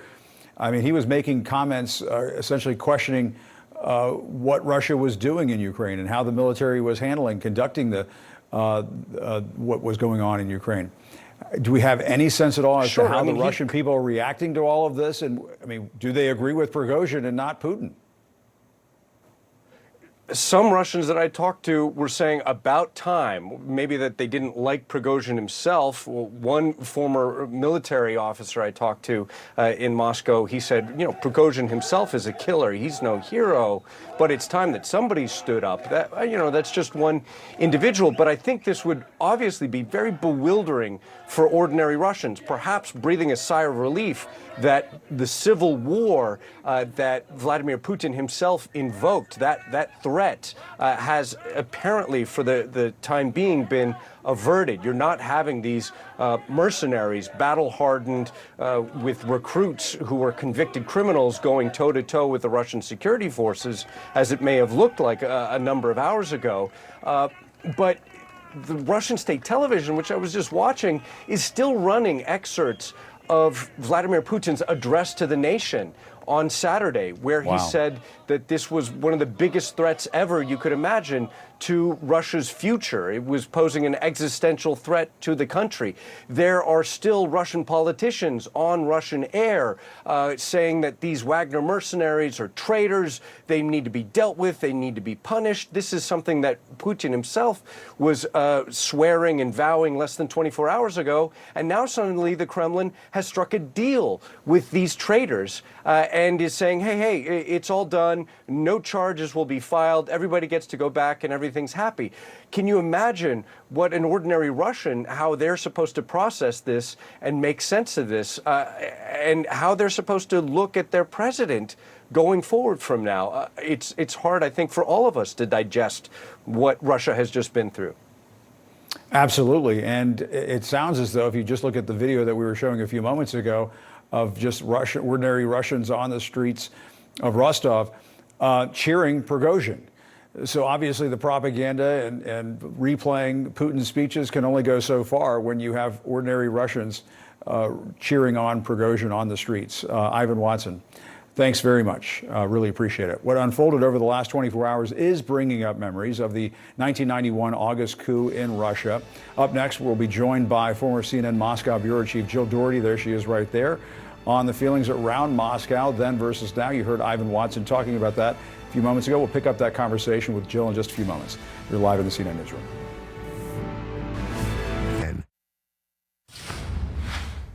Lots of questions remain tonight surrounding President Putin's grasp on power in Russia. The Kremlin avoided an apparent military coup after the president of Belarus stepped in and negotiated a deal with Wagner chief Yevgeny Prigozhin. But the apparent threat of an armed rebellion and arguably the most aggressive challenge to his authority may have been enough to damage his image. Joining us now is CNN contributor Jill Doherty, an expert on Russia and the former Soviet Union. Jill, always great to talk to you. What does Putin do you think, in the next 24, 48, 72 hours after being embarrassed like this? I mean, I would have to think he's going to want to go back and try to reestablish this image of being a strongman. I think so. And I think he's also going to try to show that the military, the conventional military, that would be Defense Minister Shoigu, are in charge, in place, and able to carry out the most important thing to Putin right now, other than potential coup, is the war in Ukraine. And so I think you're going to have a show of force unless the defense minister is actually in trouble. Because remember, Prigozhin, his aim ultimately was to get rid of Shoigu, to get rid of Gerasimov, the general who's in charge of this operation. He's been very, very critical of them as, mishandling the war and even misleading Putin. So I do think Putin has to look strong, but it's really a balancing act. The military has to look strong, and then he has to figure out what happens to Prigozhin. Prigozhin goes to Belarus, very friendly place. Maybe he's murdered at that point. We don't know. But until he is, he still, to my mind, remains a threat to Putin on many levels, military, but also that message, that anti-elite message. It's kind of like a populist message that, we, the people of Russia, I, Prigozhin, am a patriot. And this could be effective. We'll see. Right. And I mean, what played out today is being likened to the attempted coup by communist hardliners in 1991. Jill, I know you know that situation all too well. Do you agree with that assessment? I mean, did we see history almost repeat itself to some extent today? I mean, just an extraordinary day today, something we haven't seen during Putin's time in power, and really does harken back somewhat to what we saw in the early 90s. Well, it does, because, it's an attempted coup. The coup in 91 was carried out by men. If you remember, one of them was so drunk, his hands were shaking when he was announcing the coup. But you're dealing with a different type of person. Prigozhin is not like a bureaucrat in the old Soviet days. Prigozhin is a loose cannon and an egomaniac, and a person who has followers who are incredibly violent. You remember one of them actually hit another guy with a sledgehammer who tried to get out of Wagner, the mercenary group. So you're dealing with kind of I would say, an unpredictable force.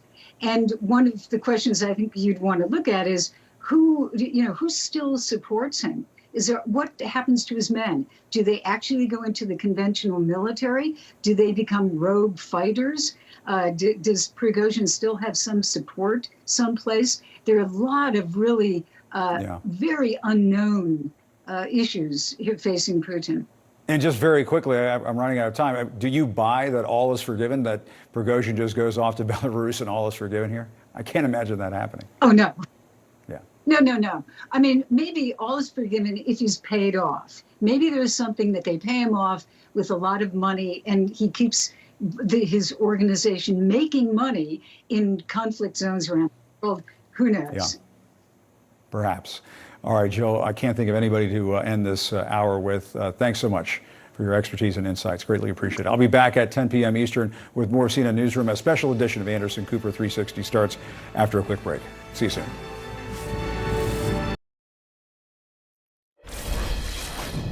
That does it for me this hour. I'm Alicia Menendez. I'm going to hand things over to Ayman Mohyeldin. Ayman, I'm going to see you back here 10 p.m. for continuing coverage of what is going on in Russia. Yeah, it is a very busy day. We'll see you in a few hours, Alicia. Good evening and welcome to a special edition of Amen. Tonight, everything you need to know about the evolving situation on the ground in Russia. Over the next 2 hours, we're going to break down the big, complex security issues. We're going to explain how all of these developments with the Wagner Group affect the war in Ukraine, the NATO alliance, even us right here at home. I'm going to be speaking with Ro Khanna, a member of the House Armed Services Committee, about how the Biden administration should react. I'm Ayman Mohideen. Let's get started.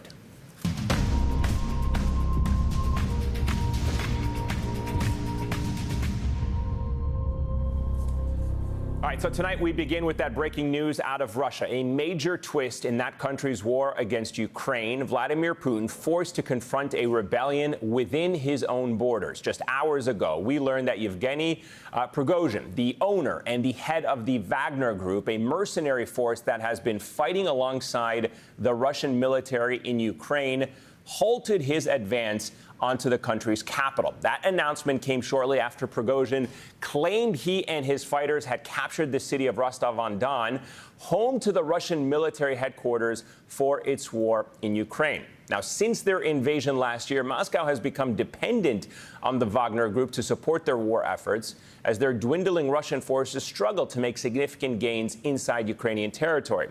In December, the U.S. said it believed the group had an estimated 50,000 personnel inside Ukraine alone. It made up of about 10,000 contractors and 40,000 convicts that were recruited from inside Russian prisons. The mercenary group was founded in 2014 by Prigozhin, a 61-year-old that was previously known as Putin's chef, a reference to his catering business that often served state events. Prigozhin himself, a former convict-turned-millionaire, had been a prominent member of Putin's entourage and Kremlin elite. But those relations rapidly broke down over the past few months, culminating with the events that we saw today. Prigozhin has become increasingly public in his denouncements of the Russian military, often targeting the country's top military brass, including Russian Defense Minister Sergei Shoigu and Invasion Forces Commander Valery Gerasimov, accusing them of incompetence and of starving his troops of weapons and ammunition. Last night, this situation took a dramatic turn. In a series of angry videos, Prigozhin claimed the Russian military carried out a strike against his fighters, and then in response, he called for this armed rebellion with the goal of ousting Shoigu. Russia's main security agency quickly responded, calling for Prigozhin's arrest. And earlier this morning, Putin condemned Prigozhin's actions during an address to the nation, describing it as a, quote, a stab in the back against our nation and our country. Tensions grew high in Moscow, with city officials there bracing for this offensive by the Wagner unit. According to Prigozhin, his forces were within 200 kilometers of the capital when an agreement was reached.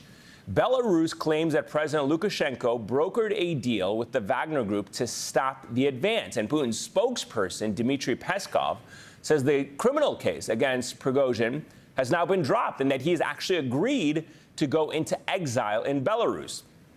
Now, although the situation appears to have calmed following an intense 24 hours, the fallout here could have lasting effects not only for Moscow's war efforts in Ukraine, but also for the survival of Vladimir Putin and his regime. Joining me now is Richard Engel, NBC News chief foreign correspondent. Richard, it's good to have you with us. So let's talk, first of all, about what we know, this agreement between the Kremlin and Prigozhin that apparently was brokered or perhaps even negotiated by the president of Belarus.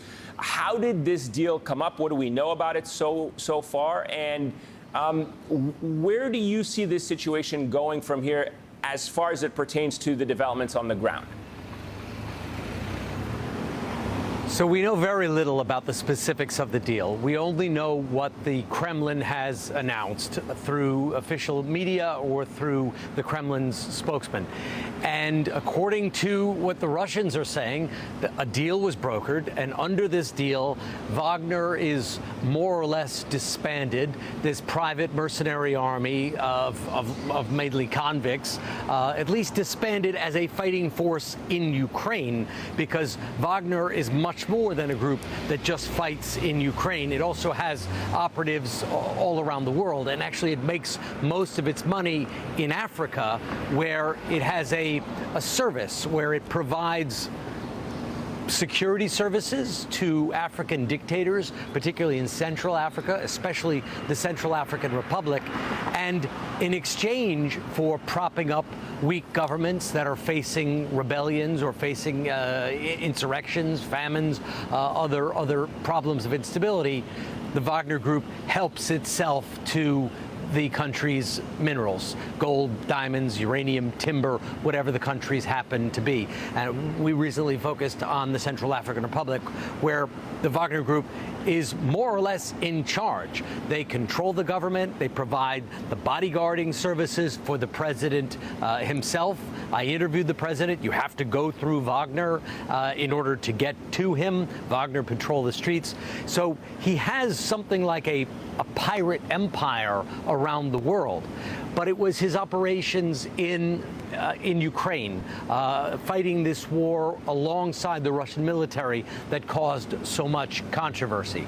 His operations overseas, these money-making operations, it's unclear if he's going to be able to continue to carry them out. No mention of them so far. So the assumption is, as long as he leaves the battlefield, as long as he stops having an open fight with members of the Russian military establishment, he would be allowed to live for some amount of time in Belarus and have this pirate empire around the world. But we don't exactly know what the terms of this deal were, and they were quite surprising. A few hours ago, I and journalists around the world were looking at flight schedules, thinking, how do we get to the region? How do we get there as soon as possible? Because Wagner was on the move. They were heading up the M4 highway on their way to Moscow. They were within a few hundred yards of Moscow. Troops were taking to the streets of the Russian capital, locking it down, and it looked like we could have a battle for control of the city, something that hasn't taken place in Russia really since Napoleon tried to invade the country. So it looked very, very serious. And then there was this surprise, mysterious announcement brokered allegedly by the president of Belarus, who is a close ally of Vladimir Putin and is someone who has known Yevgeny Prigozhin for 20 years, according to the Russian media. How much freedom he'll have in Belarus, whether he will be able to continue his operations in Africa, whether at some later stage he'll be brought back into the fight, that seems unlikely at this stage, are all still open questions, Simon. All right, Richard Engel live for us. Richard, thank you so much. We're going to be talking to you throughout our extended coverage over the next several hours. For more on the big picture and the significance of the Wagner mercenaries' move towards the Russian capital, I'm joined now by Masha Gessen, staff writer at The New Yorker and author of Surviving Autocracy and several books about Russia. Masha, thank you so much for speaking with me tonight. So let me start by asking about the implications of this and what this all means for Vladimir Putin's regime. Today on Twitter, you reshared a passage from a piece that you had written for The New Yorker a couple of weeks ago. You tweeted out, my argument was and is that the threat to Putin's regime is not in lack of support for the war, whatever that means in a totalitarian society, but in losing the monopoly on political speech and action. Elaborate on that argument in light of what we have seen over the last 24 hours. Well, for the last 23 years, Putin has done everything he can to monopolize power, to monopolize the ability to act politically in the country, and of course to monopolize force. And that has his monopoly has only become stronger, especially with the jailing a year and a half ago of his main opponent, Alexei Navalny, 2.5 years ago. And now, for the first time in 23 years, we have seen somebody emerge and challenge Putin directly and act in the political field and in the field of actual force, right? So this is completely unprecedented. Now, to temper that a little bit, Prigozhin was not directly challenging Putin. He was not saying that he was marching on Moscow in order to bring down the president. It was more that He has this very traditional view of Putin as being surrounded by bad advisors, and he was marching to the Capitol to speak to the president so that the president would do something about the Ministry of Defense, which Prigozhin believes is not doing its job. Nonetheless, for the people of Russia, this idea that Putin no longer has a monopoly on political action and no longer has a monopoly on force is revolutionary. So let me ask you about the Minister of Defense here for a moment, because Yevgeny Prigozhin, he's specifically gone after, as you just said, not the president, but Sergei Shoigu, the Minister of Defense. And they had a public argument last month, and it was Shoigu that Prigozhin accused of ordering this rocket strike on the Wagner group inside Ukraine. He was seemingly aiming to have ousted with the mercenaries' ascent towards Moscow. What do you think was Prigozhin's goal here? I mean, it seems like almost a lose-lose situation for Vladimir Putin. If he does indulge Prigozhin and remove the Ministry of Defense, then he is conceding to Wagner Group basic security control of the country and the war in Ukraine, which would demoralize the entire Russian military establishment. Or the scenario that you have now, where you had this almost armed rebellion make it on the outskirts of Ukraine, and also showing the lightning speed with which they can reach the capital almost unhindered. So, we have to assume that Prigozhin had a strategic goal, which is a bit of an assumption, right? We don't know how much of a strategic thinker he is. It very much looked like a tantrum.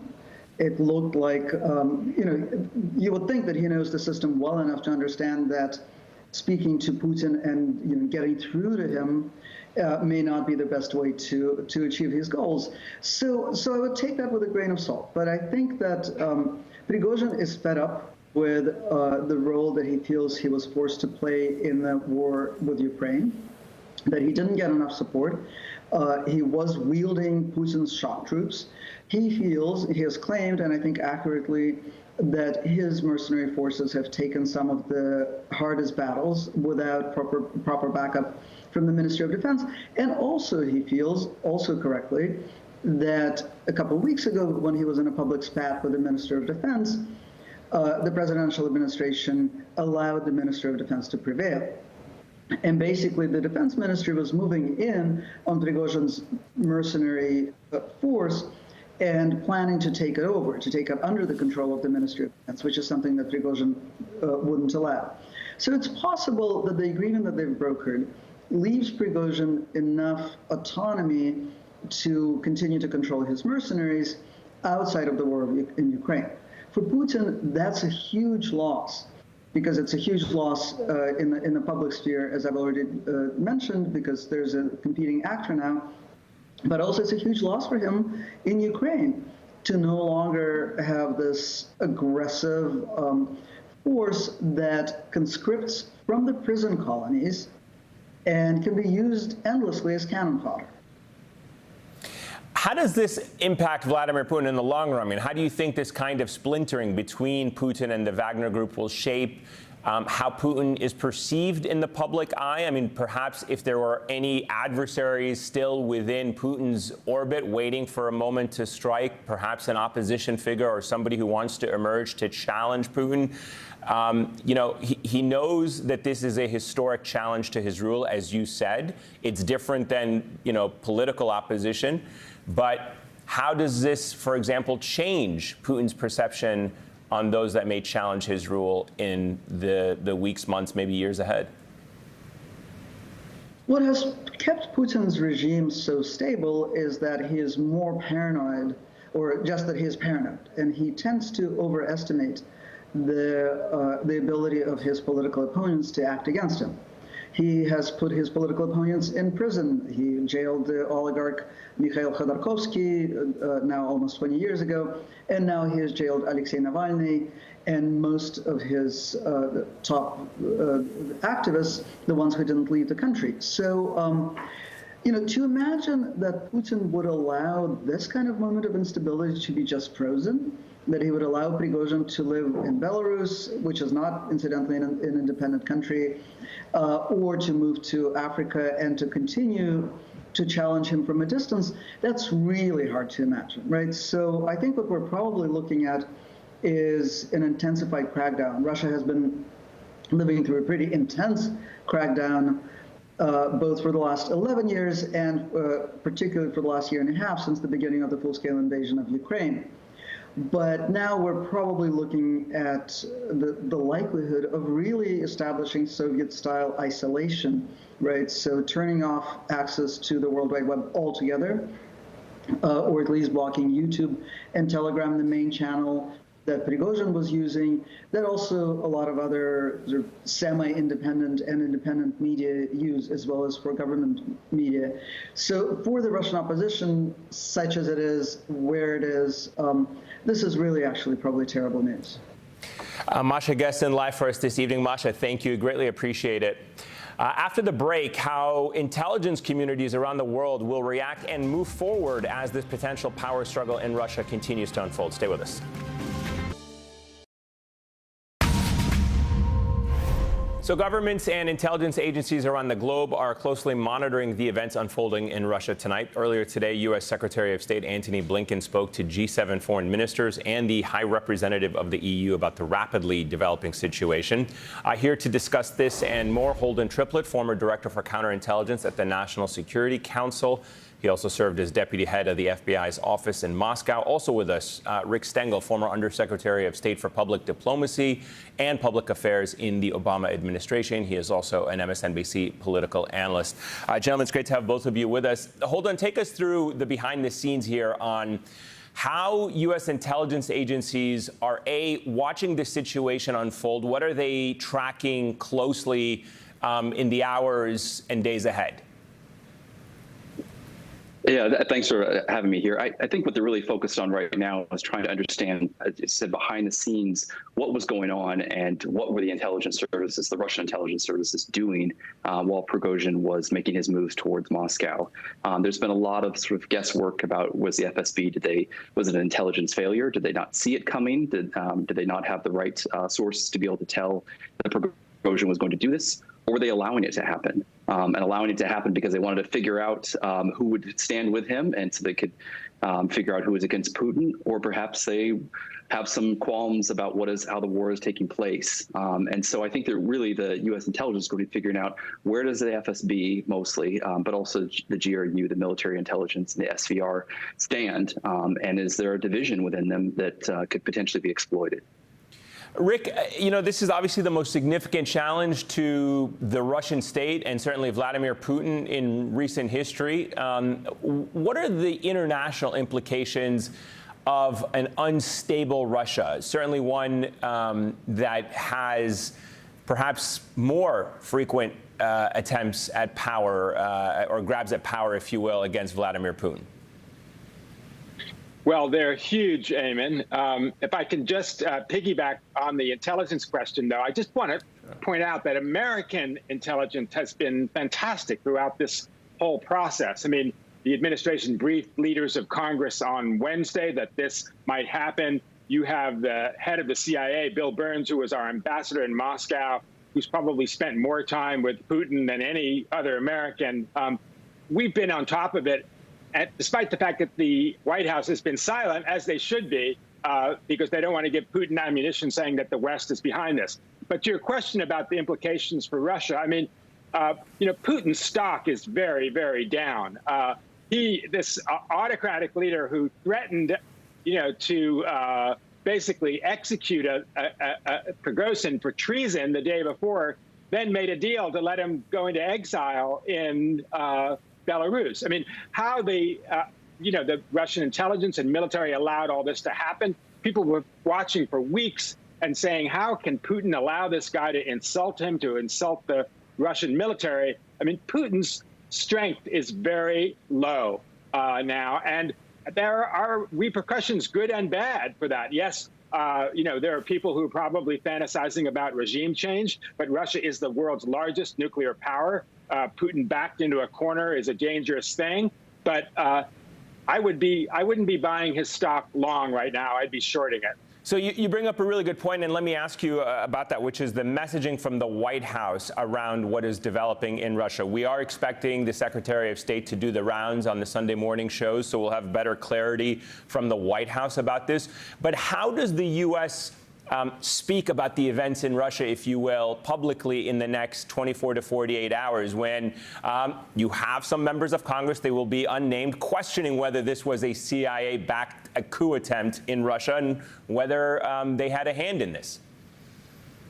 You know, Eamon, I hadn't even thought of that. It's just so ludicrous that there are people going to be ascribing it to the U.S. intelligence. That's partially the reason why the White House and the Defense Department and everybody has been absolutely silent. I mean, there's the old saying, when your enemy is falling, you don't do anything to stop him. That's basically what's happening. But you also don't want to give your enemy any ammunition to use against you. I mean, you know, Putin has framed the entire war in Ukraine as being the fault of the West for encroaching on Russia and supporting Ukraine to join NATO.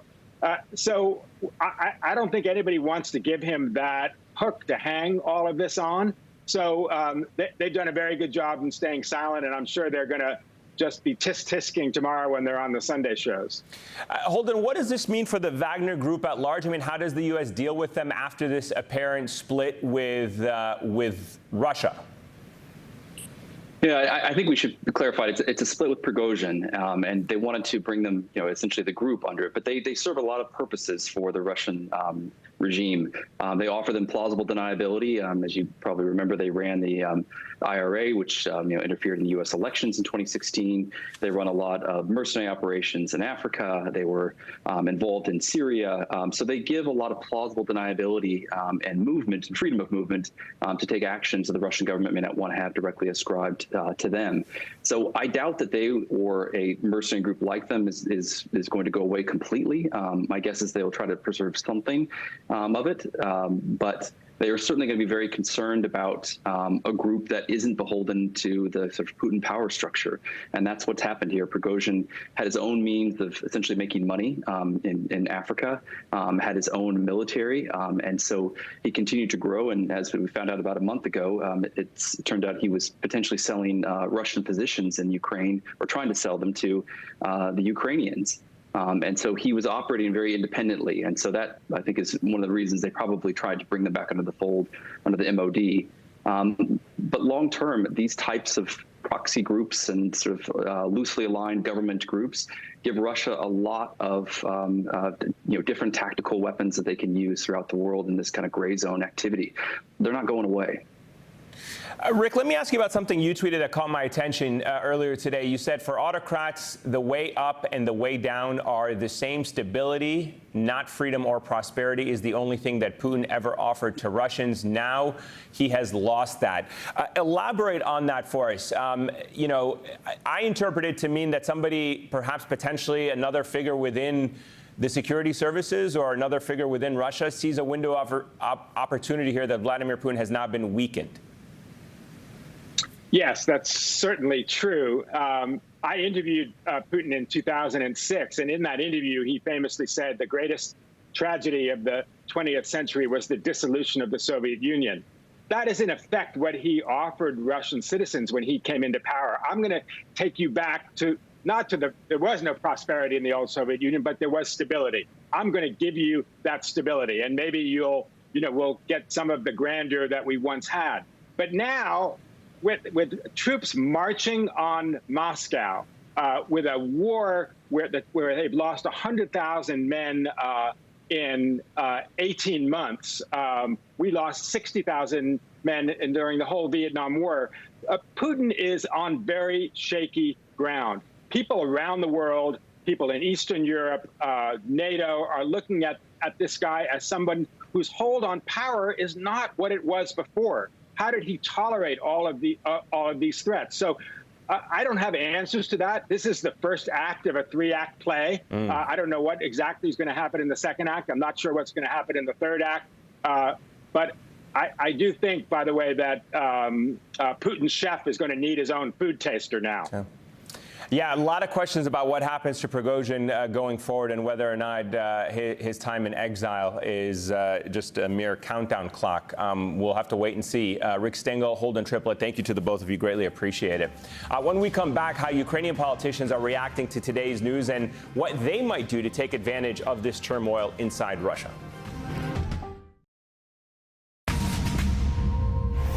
The Prigozhin rebellion comes on the heels of Ukraine's counteroffensive efforts. For the last 2 weeks, Ukrainian troops have been carrying out an assault on Russian forces on the front lines in the southeast. However, President Volodymyr Zelensky has admitted their advances are slower than what they had hoped for. Ukraine's intelligence agency proclaimed on Telegram earlier that the Russian infighting is, quote, a sign of the collapse of Putin's regime. And Zelensky has said now there is so much chaos that no lie can hide it. Joining me now to discuss how the rebellion impacts the war is Ines Ovsen, Ukrainian member of parliament. Madam Ovsen, thank you so much for joining us. First, I wanted to get your response to these extraordinary events that are unfolding. I mean, when you and your colleagues first heard the news, what was the first thought that went through your mind?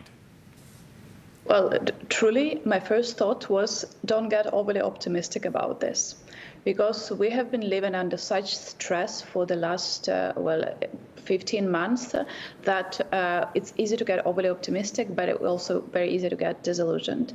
So my first thing was keep your head cool. That was the initial thing.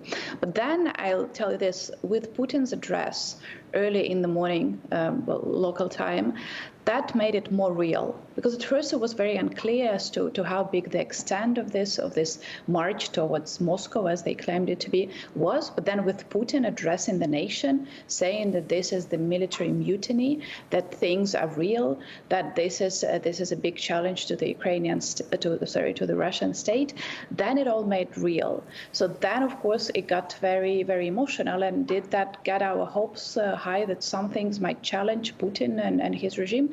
Well, slightly. It looked positive on our side. But again, our main question was, will this lead to Putin actually withdrawing some of the troops from the front line in Ukraine to counteract what Prigozhin was doing?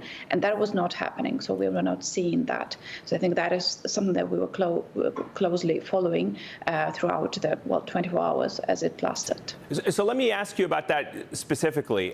You've said that this insurgency has inflicted the most significant humiliation on Putin to date, revealing the fragility of his regime. NBC News reports today that Ukrainian officials have seen progress in their counter-offensive attacks. How do you see them, the Ukrainian officials, the Ukrainian military, able to exploit, perhaps even build off of the momentum of the last couple of days and weeks, especially with what has happened today? Is there a window of opportunity for Ukraine to seize upon on the battlefield, so to speak? Well, we certainly hope so, because indeed what this event showed is that Putin is vulnerable. He had to negotiate with one of his guys, of his very close allies, who suddenly decided he has the right and the opportunity to march against regular Russian army.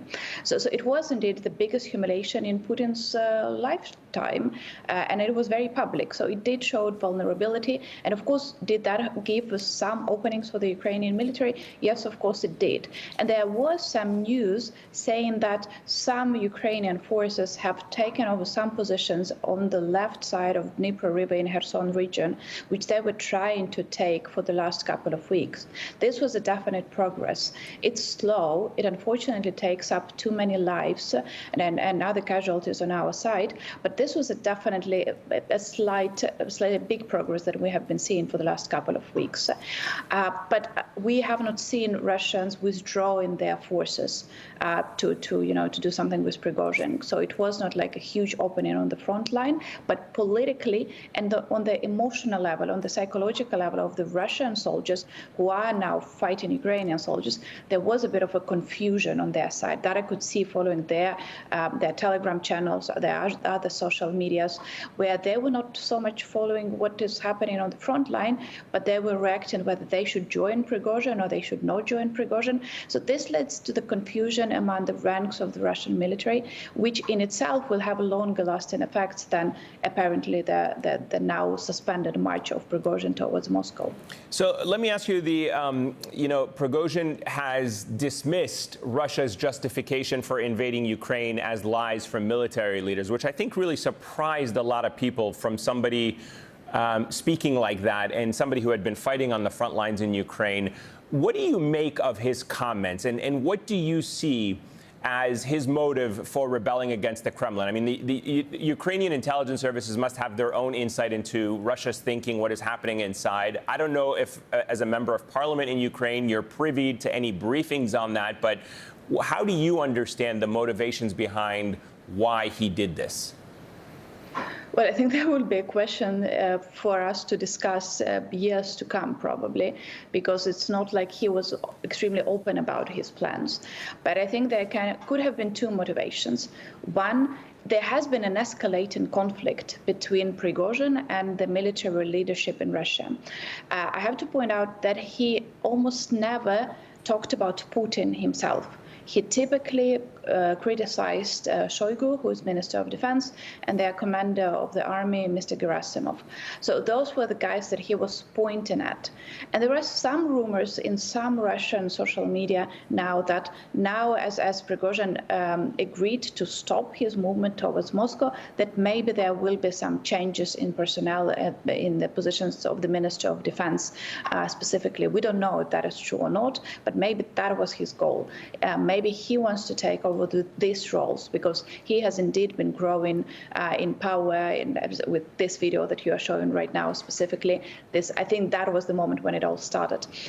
So I think that maybe he was aiming at having higher positions, but I don't think that with this he tried to undermine Putin, at least not directly, because even in the audio that he recorded as they were marching towards Moscow, he never said directly that he wants to take down Putin.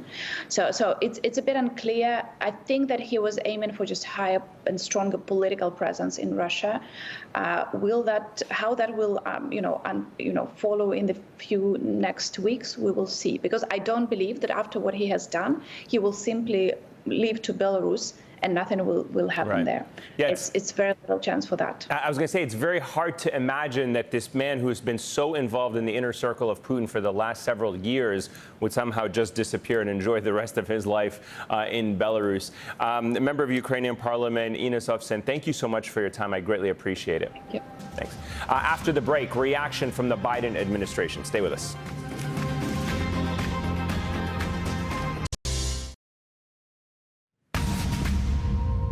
The White House says it is continuing to monitor the situation in Russia, but has yet to officially comment on the Wagner Group's apparent retreat from Moscow. President Biden spoke with the leaders of France, Germany, and the United Kingdom earlier today to assess their situational reporting and affirm their support for Ukraine. Biden then left for Camp David, was joined by National Security Advisor Jake Sullivan, who canceled a pre-planned diplomatic trip to Copenhagen in light of the situation in Russia. Senior White House reporter for NBC News Digital, Peter Nichols, joins us now.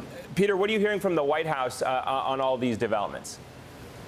Well, the White House has kept a deliberately low-key strategy. They don't want to give Vladimir Putin any sort of opening to say the White House is orchestrating events here, manipulating the situation. There's a feeling that this is Vladimir Putin's problem. These problems are of his own making, and they don't want to necessarily feed any impression or false narrative from Putin that the White House is coordinating this so as to embarrass him. I also understand you spoke earlier with Senator Chris Coons, who sits on the Foreign Relations Committee and also a close Biden ally. What was his reaction? Well, he made a point that shows how this issue could reverberate potentially in the 2024 presidential race. Senator Coons was saying that Biden's response here, low-key, conferring with allies, conferring with aides, is a sharp contrast to what we might see from Donald Trump, for example. President Biden is not tweeting, he's not speaking out, he's not taking a sensitive and delicate situation and inserted himself into it, which is what we saw Donald Trump do on a number of occasions during his administration. So we could expect that the president's campaign and allies may try to showcase how Biden is reacting to this crisis and draw some contrast between how Trump handled similar situations. Yeah, try to project himself as a stable hand in a very unstable situation. That is something that President Biden has prided himself on after years of serving as well in the Senate. NBC's Peter Nicholas live for us at the White House. Peter, thank you. After the break, reaction here at home, I'm going to be joined by Democratic Congressman Ro Khanna of the House Armed Services Committee for his reaction and thoughts and a whole lot more. Stay with us.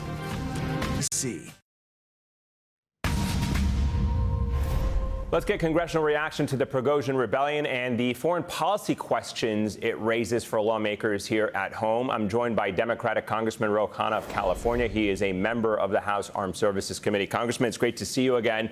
Thank you for making time for us. So I know it has been an eventful 24 hours, and it's hard at times to know what exactly has been happening inside Russia. But I wanted to just get your reaction, your response, broadly speaking, to what we have seen today and what this all means.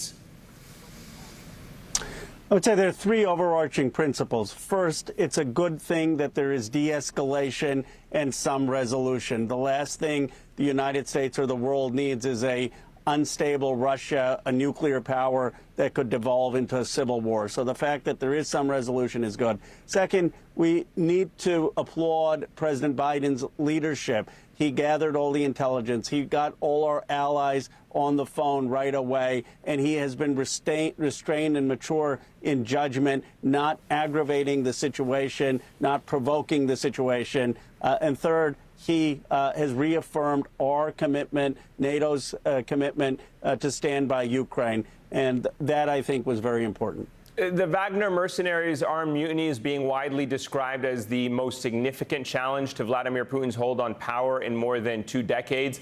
And ultimately, of course, they turned back before they made it to Moscow. Do you think this event will open the floodgates for more challenges to Vladimir Putin's rule? I mean, what kind of signal does it send to political actors both within Russia and internationally?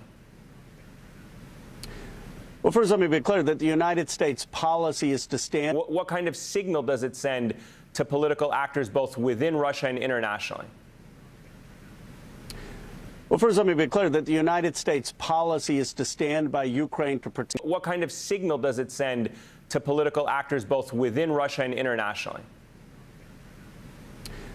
Well, first, let me be clear that the United States policy is to stand by Ukraine to protect. What kind of signal does it send to political actors both within Russia and internationally? Well, first, let me be clear that the United States policy is to stand by Ukraine to protect. Clear that the United States policy is to stand by Ukraine to protect.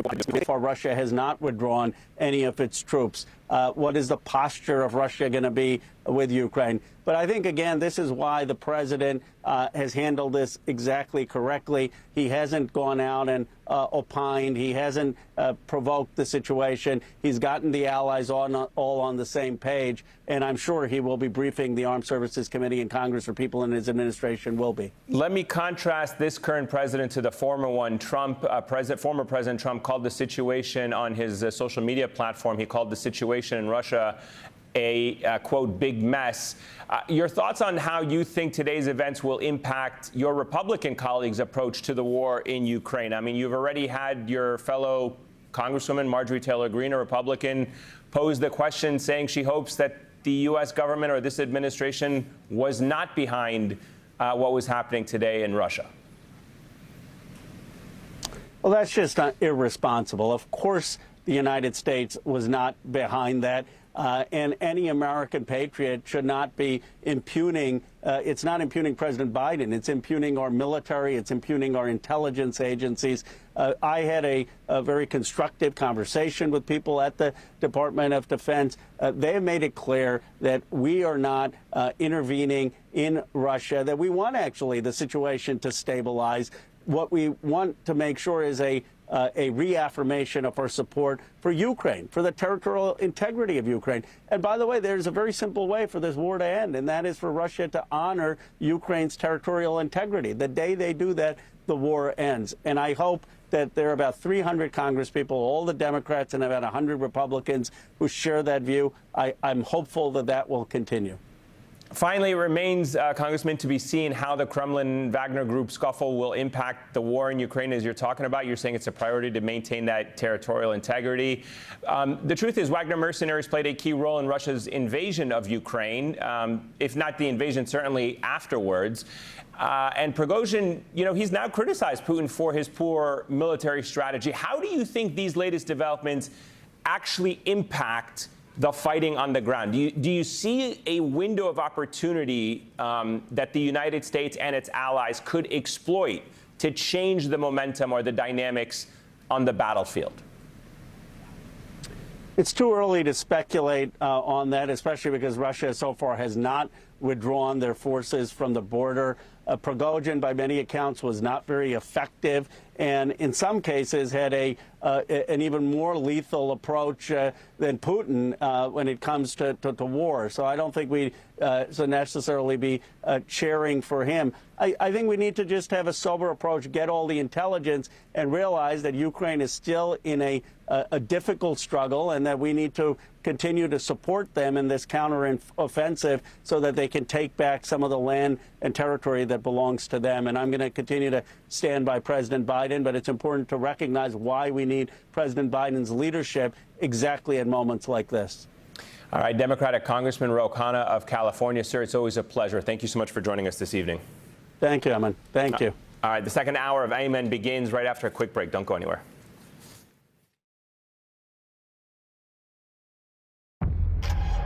Our heritage is ingrained in our skin.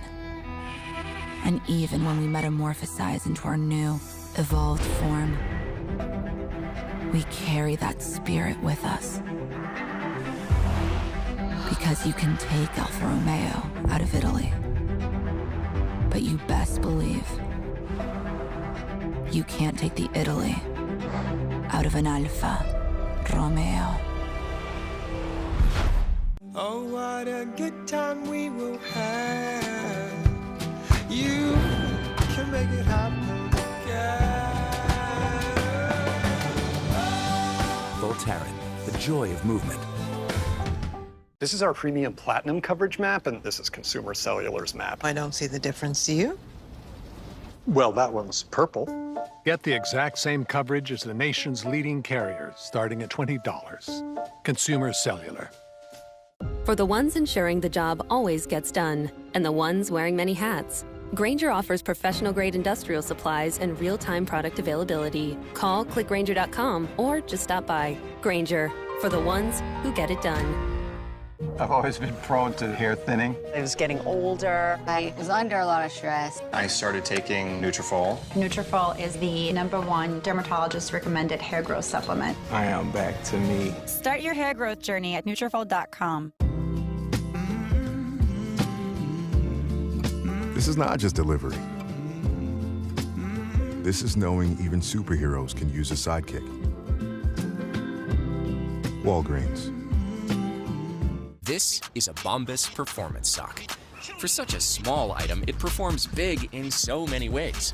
Big on comfort, big on durability, big on breathability. Bombas gives you big comfort for all your athletic pursuits. As a cardiologist, when I put my patients on a statin to reduce cholesterol, I also tell them it can deplete their CoQ10 levels. I recommend taking Cunol CoQ10. Cunol has 3 times better absorption than regular CoQ10. Cunol, the brand I trust. And there he is, Chaz, the rec league self-crowned pickleball king. Do you just bow down? No, you dethroned the king. Pedialyte, 3 times the electrolytes. Hydrate and feel better fast.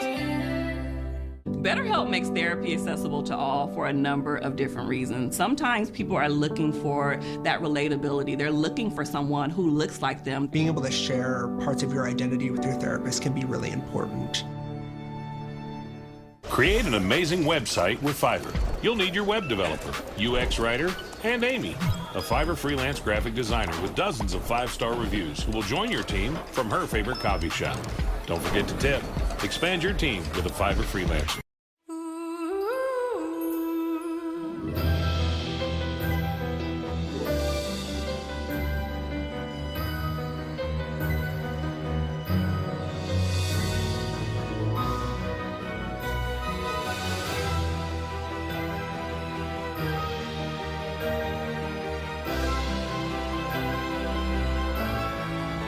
The L'Or Barista Coffee and Espresso System, a masterpiece in taste.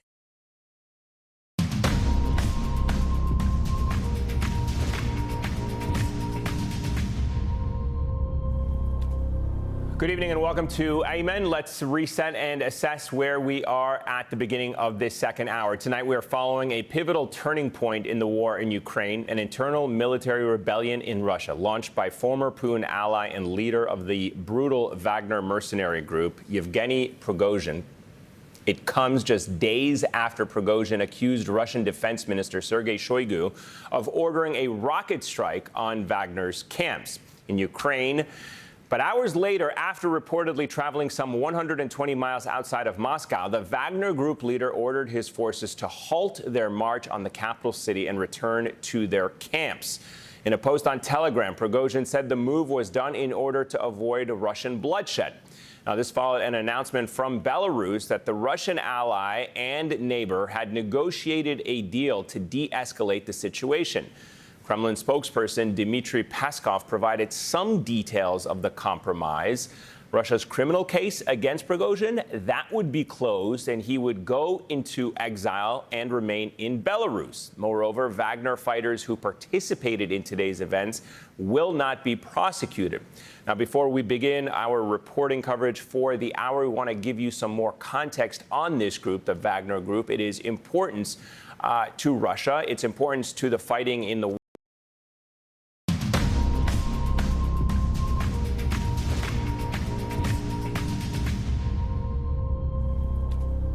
Good evening and welcome to Amen. Let's reset and assess where we are at the beginning of this second hour. Tonight we are following a pivotal turning point in the war in Ukraine, an internal military rebellion in Russia launched by former Putin ally and leader of the brutal Wagner mercenary group, Yevgeny Prigozhin.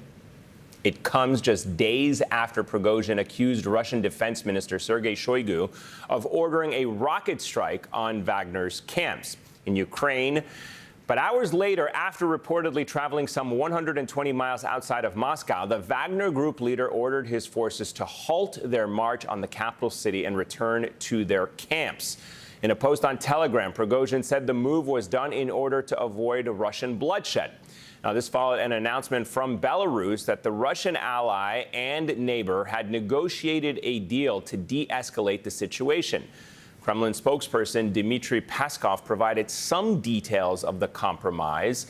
Russia's criminal case against Prigozhin, that would be closed, and he would go into exile and remain in Belarus. Moreover, Wagner fighters who participated in today's events will not be prosecuted.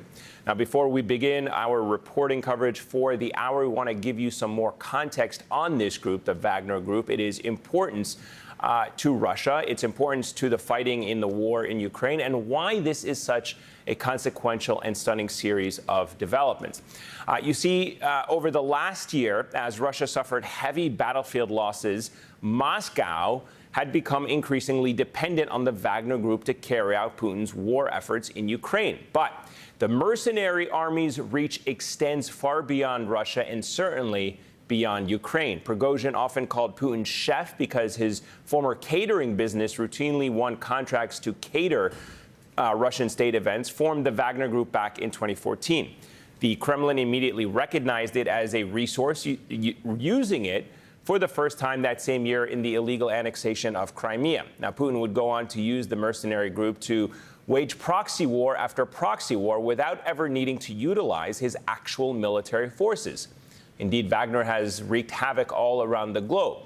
Yes, in Ukraine, where we know, but of course in places like Syria, Libya, the Central African Republic, Sudan, Mozambique, just to name a few. And just last month, a UN report concluded that the Wagner Group was responsible for slaughtering some 500 people in a Mali village. They're mercenaries engaging in both torture and rape of civilians. In Ukraine specifically, a 50,000-person Wagner force played a major role in Russia's efforts to capture the eastern city of Bakhmut. The battle for Bakhmut was the bloodiest phase of the war. Residential buildings, cultural sites, medical facilities were all routinely targeted. When U.S. officials have in the past called out Russian forces for engaging in widespread and systemic crimes against humanity, many of those atrocities were actually being committed by Wagner mercenaries in the name of the Russian military. That's all that we know right now. There is a lot more that we don't know, like whether all of Prigozhin's troops will obey his orders and stand down, whether this rebellion could lead to some type of power struggle within the Kremlin, and how, more importantly, could all of this rebellion and fighting inside of Russia impact the war in Ukraine? Let's get the very latest on the situation with NBC News chief foreign correspondent Richard Engel. Richard, how is the Kremlin reacting to this? I alluded to Dmitry Peskov, but talk to us broadly speaking of how they reacted to the past 24 hours. Do they think Wagner's group's retreat could mean a crisis is averted, or do they think this could just be them buying some time for some more turmoil in the weeks and months ahead? Well, certainly a kind of crisis has been averted. Where we are now compared to where we were 12 hours ago are completely different places. 12 hours ago, it looked like a armed convoy was heading toward Moscow. Governors, regional governors in Russia were telling people to stay off the main roads. Armored vehicles were in Moscow, according to reporting, NBC reporting out of Washington. The nuclear sites were still under the government's control, but key installations were being protected. So half a day ago, the situation looked very different, and clearly Moscow was very nervous that this armed, aggressive, battle-hardened mercenary army had already taken over one city and was heading toward the capital. And there were reports, a lot of them unconfirmed, very difficult to get information out of Russia in general, especially during a time of crisis, that Putin had gone into hiding, that his whereabouts were unknown. Now, according to Prigozhin, according to the Kremlin, some sort of deal has been reached. This crisis breaking point moment has been averted. The exact terms of the deal are still unclear, but it seems like they're no longer a mercenary army rushing toward Moscow, and Putin doesn't seem like he is about to face an armed insurrection in the capital. But what this means for the future war in Ukraine, what this means for the future of Wagner, what it means for Wagner's vast pirate empire, which you just outlined, are still open questions, and probably still open questions that Yevgeny Prigozhin himself is wondering about. You spoke earlier with Masha Gessen, and one of the world's great experts on Russia, and she said that this seemed like an emotional response from Yevgeny Prigozhin, that he was outraged, that he was furious, that he decided in a moment of anger to throw down the gauntlet and send his troops into battle and drive to Moscow so that he could show his displeasure. He is known to be a violent person and a person with a violent temper. So perhaps that's what happened.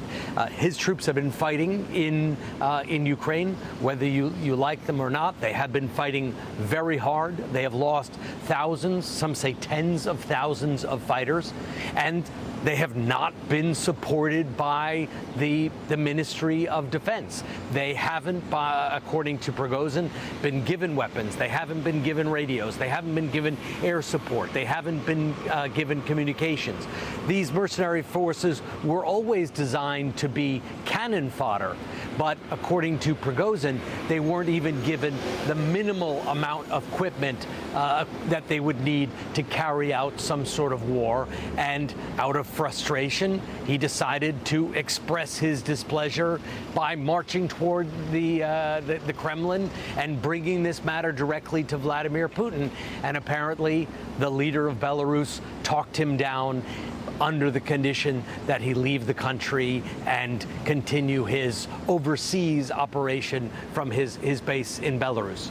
For Ukraine, at least in the short term, this is very good news, because I can tell you from speaking with very senior Ukrainian officials, they did not like having to confront Wagner. It was different. It was a different challenge fighting the regular soldiers of the Russian army, who were conscript soldiers generally, also poorly equipped, many of them gang pressed into service, rounded up in their homes, given draft orders, given very little training and a gun, and told to go off and fight in Ukraine for a war that was poorly understood based on Vladimir Putin's ideology and this very flimsy excuse that they are somehow fighting neo-Nazis in Ukraine, even though they're not neo-Nazis in Ukraine, and Vladimir and the president of the country, Zelensky, is Jewish and has nothing to do with neo-Nazism.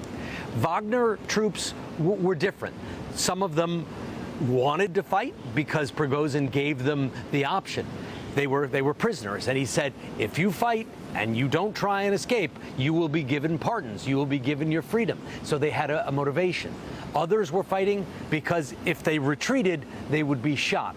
So they had either a motivation because they were afraid if they retreated, they'd be shot in the back, or they were motivated because if they survived the battle, they would be given a new lease on life.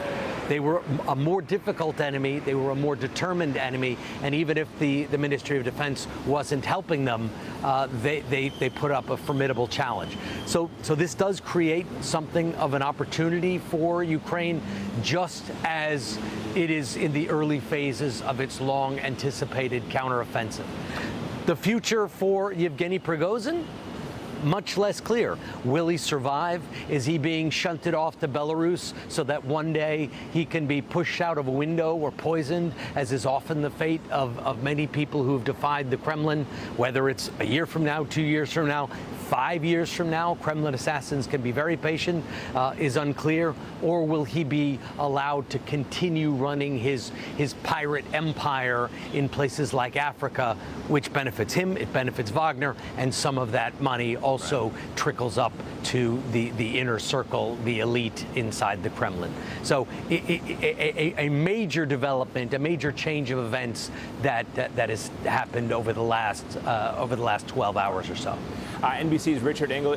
Richard, you've given us a lot to break down and to discuss, and the perfect person for that is Michael McFaul, former U.S. ambassador to Russia and MSNBC International Affairs analyst. Also joining the conversation, Colin Clark, director of policy and research at the Safan Group. Ambassador McFaul, you heard my colleague Richard Engel there lay out a lot for us to break down.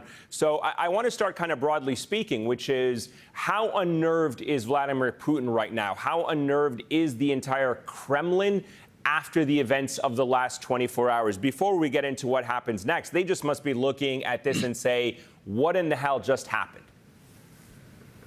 I think that's exactly right. That's exactly what they're saying. They're worried that they didn't have good intelligence about what happened. They must be horrified that Mr. Prigozhin marched to Rostov and captured that city, one of the 10 biggest cities in Russia, with no resistance at all. And he was on his way to Moscow with zero resistance. Remember, Putin, while that was happening, went on national television and told his entire country that he is a traitor. Prigozhin is a traitor. They're going to deal with him, squish him and defeat him and destroy him. There will be no soft landing for him. And then hours later, literally just hours later, he cuts a deal with this guy. That must make him feel very uneasy. He must have looked at what he had in terms of his chances of stopping him militarily and decided that he couldn't go down that path. He had to cut this deal. But that makes him look very weak, not just in the eyes of me, but I'm sure in the eyes of many people inside Russia itself.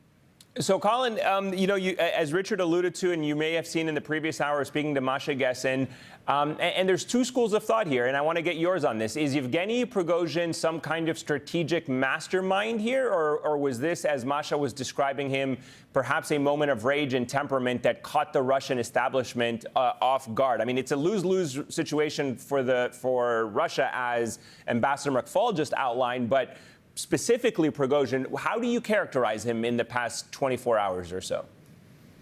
Well, thanks for having me, and let me say it's an honor to be on with Ambassador McFaul, who I think has been a voice of moral clarity throughout most of this conflict. I think in terms of Prigozhin, no, he's not some kind of strategic genius. We often ascribe, these kind of superlatives to the Russian side. Vladimir Putin's playing seven-dimensional chess. Clearly, he's not. I think Prigozhin is a hothead. He's a bit of a thug. And, it doesn't take much to outplay Putin, apparently. transparently. I think Putin's strength is reaching a nadir. He clearly needs Wagner. And Wagner is more popular than people realize. It's been used as a force multiplier in Ukraine, even though it's been a source of cannon fodder and kind of thrown into the meat grinder.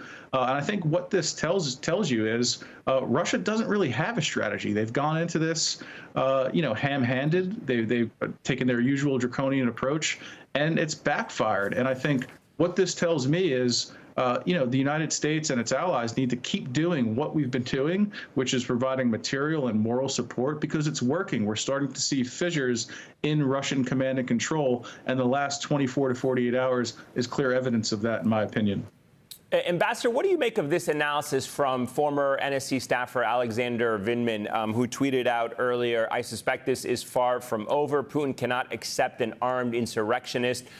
Prigozhin cannot accept the possibility of being eliminated if he lets his guard down post moving to Belarus. Wagner contingents smell blood and money and aren't happy with this outcome." A lot of different pieces depending on which angle you look at it, but to some extent, this is far from over. Well, it's definitely far from over because Prigozhin is not in jail or he hasn't been eliminated on the battlefield. He's going to Belarus as a hero. And what Colin just said, I think, is really important for people to understand. And I underestimated even just a few days ago. Prigozhin is looking very popular right now. His soldiers were cheered when they left Rostov. When the police came back, they were ridiculed. That is very dangerous for Mr. Putin. And what I'll be interested to see is when he goes to Belarus, is he going to retire, like Mr. Bakiyev, for instance, president of Kyrgyzstan, when he was overthrown in 2010? He went there, and you've never heard from him. I'll be surprised if that's Mr. Prigozhin's plan. And in particular, I'll be watching to see, does he keep active on his Telegram channels? Because he has a big loudspeaker now with a big following, and that is very dangerous for Mr. Putin. Yeah, I mean, Colin, there's no way that Vladimir Putin can accept Yevgeny Prigozhin just chilling out in Belarus, talking to millions of people on Telegram. And yes, it is anecdotal what the ambassador was talking about, but as his troops were leaving, they were being celebrated. People were trying to shake his hand. People were trying to take pictures on Wagner equipment. And that's not something that sits well with Vladimir Putin. Look, I think, as my colleague Ali Soufan has said, a lot of what Prigozhin talked about resonated with ordinary Russians. He talked about corruption. He talked about the elites, kind of bleeding the state. And I think that's true for all of us who study this conflict and know the way that the Kremlin works. There's a bit of sympathy there for Wagner, who's been thrown into the meat grinder in Ukraine, but is also a global enterprise. And to me, this is stuff I've been writing about, for the last year and a half. Had a piece recently in Foreign Affairs where I actually speculated, is all the kind of, these diatribes that Prigozhin's been releasing, what's the end goal here? Is there some kind of objective? And is it to get, Wagner moved out of Ukraine, which I don't think is their comparative advantage, fighting this very kind of conventional war against a really, I think, motivated Ukrainian military, and to go back to what Wagner's what their specialty is, which is, expeditionary operations in fragile states, protecting military juntas and warlords, and making money through, these extractive resources, whether it's gold, diamonds, protecting oil and gas installations as they've done in Syria and Libya, which also benefit the Kremlin. Again, this helps them evade sanctions. So, look, I think, if you were to ask me 6 months ago, 8 months ago, I would have said Wagner needs the Kremlin, more. But now that this relationship is, I'm really starting to kind of think twice. It's clear that Moscow really needs what Wagner does. Colin, Michael, please stick around. We're going to continue this conversation after the break. We're going to dive more into how this rebellion could affect Vladimir Putin's standing and how it might embolden Russian opposition leaders in the country. Stay with us. IQB. Troops loyal to Vladimir Putin have warned that the Prigozhin-led rebellion risks pushing Russia into a civil war. In televised statements addressing these advances from within, Putin said the Wagner group's actions were a, quote, stab in the back to Russia and its people. So how could this infighting impact Putin's hold on the country and his war in Ukraine? Ambassador Michael McFaul and Colin Clark are back with me. Colin, you've been following the Wagner Group's movements over the past year, and earlier this month you wrote about how these boiling tensions between Prigozhin and the Russian military could signal that Putin is losing his grip on power. Explain that to us. Is Putin's hold on Russia, in fact, here slipping? Did the military overreach when they were trying to bring Wagner in under its control, under its chain of command? Was this really about ammunition, as Prigozhin was saying? I mean, I'm throwing a lot to you there, but give us the rift that was unfolding between Wagner and Prigozhin and Sergei Shoigu and the Russian military. Look, I'll say this. The beef between Wagner and Shoigu in particular dates back many years, back to Syria. If you follow, Wagner's intervention in Syria, that kind of conflict, that's where it began. And so it's really just continued to mushroom over the years. And Putin has had really a lot of trouble really essentially mediating between these individuals, between the likes of Prigozhin and, on the other hand, Shoigu and Gerasimov, right? Senior Russian military officials. But the problem is that Russia's addicted to mercenaries. It's an essential force multiplier for the Kremlin, and they can't, frankly, carry out their foreign policy without the Wagner Group, and that's clear. And I think there's two things that come from this. One, the rogues gallery of nations, the Irans, the Syrias, the North Koreas of the world, they bet on the wrong horse, and that's never been more clear. And I think the last few days have now proven that. And in capitals in Damascus and Tehran and Pyongyang, they're now seeing that. I'd say in Beijing as well. And the other is we need to stop including Russia in this conversation about great power competition. This isn't a great power. Great powers don't need to go into prisons to conscript, felons to fight on the battlefield. So I think Russia is clearly a second-tier power now at best. Yeah, it has nuclear weapons and a lot of energy reserves, but we're in a real transition now in the international system. I think, what we're seeing is Russia's getting ready to assume a junior partner role to China, and we're entering a totally different phase, in my opinion, in international relations. Ambassador McFaul, I want to give you a chance to respond to that. You were talking earlier on this network, and I took note of it when you were saying what the U.S. can do diplomatically with some of these countries that Colin was just talking about, particularly China, and what this potentially means for a strategic opening for the United States. Your thoughts on Colin's assessment with other countries and Russia being downgraded to a second-tier power? Well, in the immediate run, we have a national security interest, the United States, in my view, of trying to isolate Vladimir Putin. And I think this gives us an opening to make a better argument to countries like China, like India, in the Middle East, in Africa.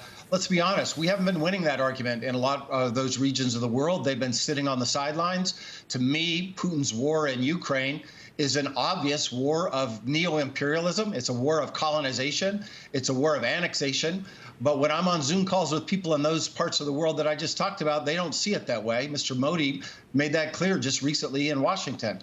So I think this is a moment to say, even if you don't accept our analytic framework, realize that this is dangerous. The longer this war goes on, the weaker the Russian government, Putin's regime becomes, and we don't have an interest in seeing chaos and disillusion there. So put more pressure on Putin to end the war. That would be, if I were back in the government still, I would be quietly trying to make that message, especially in Beijing. Let me ask you really quick, Ambassador McFaul, and this may be better for a military mind, but not to say that you're not a military mind, but were you at all surprised just how strange it was for Wagner to take the city of Rostov without much blowback? I mean, is that how Russian cities are? They have not been fortified in the year or so that this war in Ukraine has been happening, that mobility in and out of all these cities has no security reinforcements? I mean, that's actually not a military question. That's a political question. I'm glad you asked it. because there was no resistance. And that makes me think that there was much more planning, much more coordination. This wasn't just, let's get on the road and see how far we can go. And that also has to make Vladimir Putin nervous. If you look at those buildings he seizes, go to any building in the Washington, D.C., a federal office has at least some security. There was no security. That suggests that there was something agreed ahead of time before they got to Rostov. I'm glad I asked the question. Ambassador, a reminder that there's no such thing as a stupid question. Ambassador Michael McFaul, Colin Clark, thank you to the both of you. Greatly appreciate it. Coming up, Ukrainian President Zelensky's first reaction to the rebellion in Russia. Stay with us. All good. Ukrainian President Volodymyr Zelensky is weighing in on the public power struggle in Russia with implications for the future of Moscow and its war in Ukraine. He tweeted out a short while ago today, the world saw that the bosses of Russia do not control anything. Nothing at all. Complete chaos. Complete absence of any predictability. Zelensky also underscored the need for more support for Ukraine, as Ukrainian officials say they are making progress with their counteroffensive against Russia. Let's bring in NBC News foreign correspondent Matt Bradley live for us in London. Matt, it's good to see you. Do military leaders in Ukraine, I know you've been there, I know you've spoken to many over the last year and a half, do they see this, or would they see this and assess this as a gift, this rebellion in Russia, working out to their strategic advantage on the battlefield? Well, of course, they would probably be a lot more happy if this had succeeded and if, President Putin had fallen or if the army had been routed. That didn't happen. And instead, we saw Prigozhin heading to Belarus and basically packing up his guns. But the fact of the matter is that this really showed a major chink in the armor that President Putin has been cultivating for 23 years that he's been running the country. So when it comes to public opinion in Russia, this isn't probably going to have that much of an effect on the battlefield, but it will affect how Russians view their president, because there really is, unless you're steeped in conspiracy theories and have an entirely different look at this, it really is hard to see this as anything else than a massive blow for President Putin, his credibility, and for his efforts in Ukraine. Because remember that Prigozhin started this all last night with some very trenchant criticism about why Putin invaded Ukraine. This was something that a lot of Russians, despite a lot of the controls on the media and the fact that Putin and his cronies control a lot of the public messaging, the fact is a lot of Russians are going to hear this and they're going to internalize this and see that a man like Prigozhin, who has fought so hard on the battlefield in places like Bakhmut, has now questioned not just the management of the war, which he's been questioning for a long time, but also the pretext for which it was started. And that's something that I think a lot of people in Ukraine, a lot of the leadership, they're going to be very, very pleased to see finally that Russians are going to be getting a good look, a good close look at some of the arguments against this invasion and why it's not going well, and seeing Prigozhin trying to advance on Moscow, seeing soldiers taking up positions in central Moscow. That's just not good optics, not for Putin and not for anyone. That's going to look really good for people in Kyiv. So you can expect they're going to be popping champagne in the government quarter there. Matt, you have a better pulse of just the day-to-day fighting that is taking place in Ukraine. Just tell us, broadly speaking, how things have been playing out over the last couple months for our viewers who may not have been tracking it and now suddenly are finding Ukraine and the war in Ukraine thrust back into the headlines given what has happened in Russia. Well, we're in the midst of a widely, much anticipated counteroffensive by the Ukrainians. And the whole idea here was that the Ukrainians had a card to play that the Russians didn't. They had Western weapons and Western training from NATO countries, including the U.S., the biggest benefactor by far of Ukraine and its armed forces. They were expecting for this other foot to drop. They were expecting to deploy their Western-trained troops on the front line, manned or armed with some of the most sophisticated weapons in existence today. We're talking about weapons from the U.S., some of the major anti-tank weapons, and of course the troop transport vehicles, the Bradleys, the Martyrs from Germany, and now major tanks like Challengers and others that are basically en route and are now being seen on the battlefield. So this new offensive, this counteroffensive by the Ukrainians, this is putting all of that into action. But so far, it hasn't really pushed the Russians back in any huge way, and not like it did before when we saw the Russians just beating back from the northeastern city of Kharkiv and from the southern city of Kherson. This was last year when we saw humiliating defeats on the battlefields for the Russians. So far, this counteroffensive by the Ukrainians haven't really reached that level of success. Now, we've heard from President Zelensky, of course. He has said that things are going well, that the counteroffensive is making, is achieving its goals. But at the same time, we've also heard from the Russians, and they would say this, both sides would play their roles here. The Russians are saying that the counteroffensive hasn't really succeeded in doing anything much at all. It's more, I would more believe the Russians on this side, because it doesn't look as though we've seen much movement on the map. The front lines haven't really shifted, but we haven't seen the end of this counteroffensive, and the Ukrainians say that they're still playing their cards.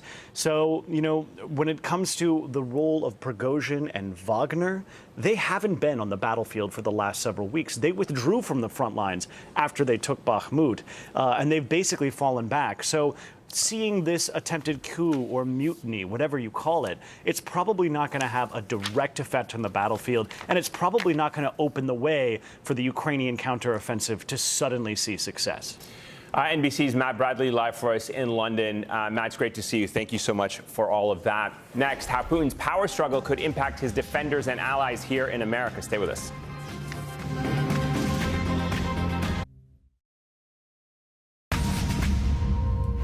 The last 36 hours have dealt a devastating blow to Vladimir Putin's strongman image. He appears weaker now than perhaps ever before. And for his far-right supporters here in America, Republicans who have spent years heralding Putin as a strong, savvy genius, well, today might have come as quite the surprise. Joining me now are David Corn, MSNBC analyst and Washington bureau chief for Mother Jones, and former Democratic Congresswoman Donna Edwards. And it may be a bit of a strange conversation to have when you're talking about Russia and Ukraine, but given how some Republicans have stood by Vladimir Putin over the last couple of years, it really is going to be interesting to see how they react to this. I mean, Republicans have played devil's advocate on Putin's behalf or have outright defended and praised him for years. Is this internal rebellion a big blow to them as well as Putin? Well, it should be. But, they've been taking this position kind of irrationally for years now. It started with Donald Trump in 2016 saying that Putin was a killer, but he meant that in a good way, and that he was brilliant and genius and savvy. He said the same thing at the time of the invasion. Tucker Carlson, Steve Bannon, right before the invasion, were saying they were rooting for Putin. They like him because he's not woke. And Ted Cruz, before the invasion, was saying the Russian army is so strong, and because they don't have diversity the way the U.S. Army does, the U.S. Army was too woke, and he was praising the Russian army for all this. So they've really put their chips on the side of Putin, and they've been kind of muted a little bit because of this horrific genocidal invasion. But what's happened in the last day makes Putin even look less like someone you want to emulate than he did prior to this. Donna, what are your thoughts on how Republicans over the last couple of years, starting with Trump and since, have embraced Vladimir Putin both as a model of being a strongman leader and, as David was saying, I remember the criticism of the U.S. military because some of their ads were woke and celebrated diversity, and the Russian military did none of that.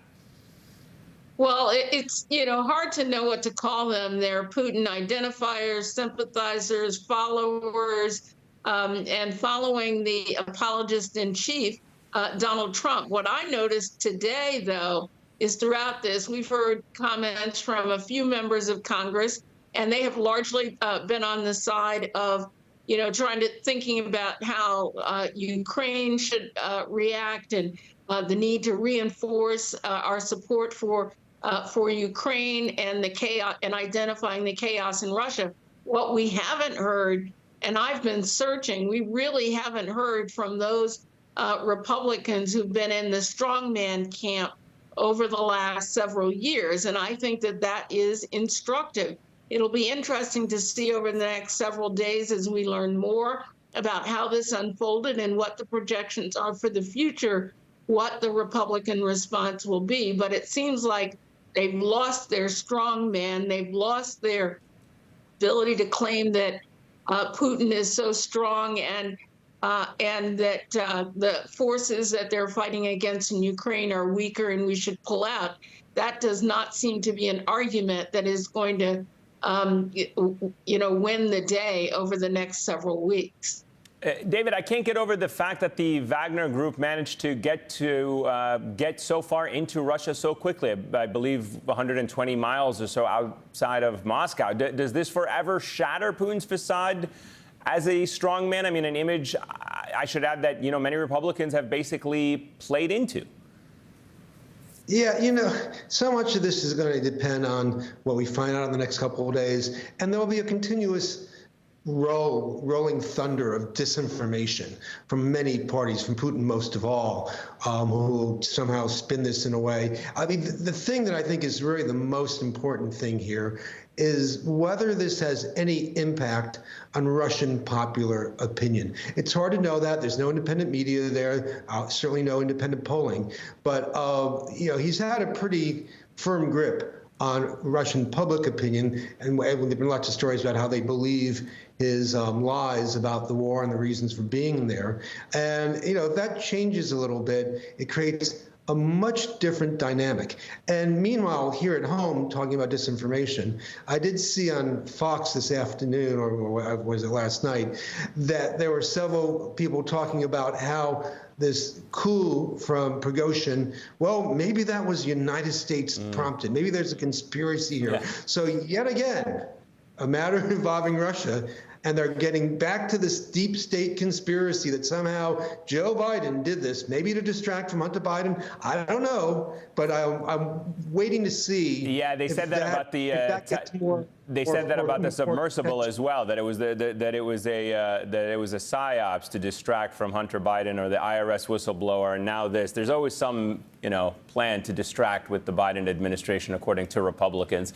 But Donna, speaking of the Biden administration, I mean, what does this rebellion, I guess, say about how Joe Biden has handled this war in Ukraine? Because if you look at the big picture, Ukraine is winning. And it is winning because of the position the United States has taken with its NATO allies and its partners, slow and steady and calmly over the last year and a half to get us to this point where Russia has now had this major setback. But how would you rate the way that this war has been executed from an American vantage point? Well, I think that what you can see, I think that President Biden has been very consistent in rallying our NATO allies and other allies around the world to provide the strongest support possible for Ukraine. That will continue. I listened to the report earlier today, just before we got into this segment. That Ukraine is, proceeding in the early days of the counteroffensive. And I think that what we will see from the Biden administration over the coming weeks and days is going back to Congress and saying, we are on the right track here. Russia is weakened and Ukraine continues with its, passion and ability to win this fight. And there's no reason at all to pull back, because we heard those arguments coming out of some of the some members of Congress, particularly among Republicans. So I think that this strengthens President Biden's hand. I think he has been consistent in support for Ukraine, and I think you will see more of that consistency over the coming weeks and months. Congresswoman Donna Edwards, David Corn, always a pleasure. Thanks to the both of you. Coming up, final thoughts from Ambassador William Courtney on what these developments mean for Russia, Ukraine, and for us here in America. Stay with us.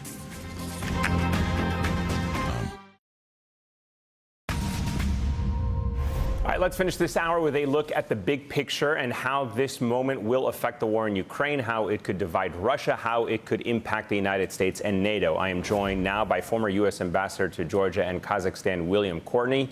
He's an adjunct senior fellow at the RAND Corporation and served as a senior director of the National Security Council staff for Russia, Ukraine, and Eurasia during the Clinton administration. Ambassador, it's great to have you with us. So You know, before the Wagner Group mercenaries reversed their march on Moscow and formally ended their affront to Putin, you tweeted about the August 1991 coup attempt in Russia. It ultimately failed, but you wrote the regime collapsed 4 months later. You write of the armed mutiny, even if it failed, it might so weaken Putin's regime that it collapses. Has, you know, this event or the past 24 hours made it possible or accelerated possibly the demise of Vladimir Putin?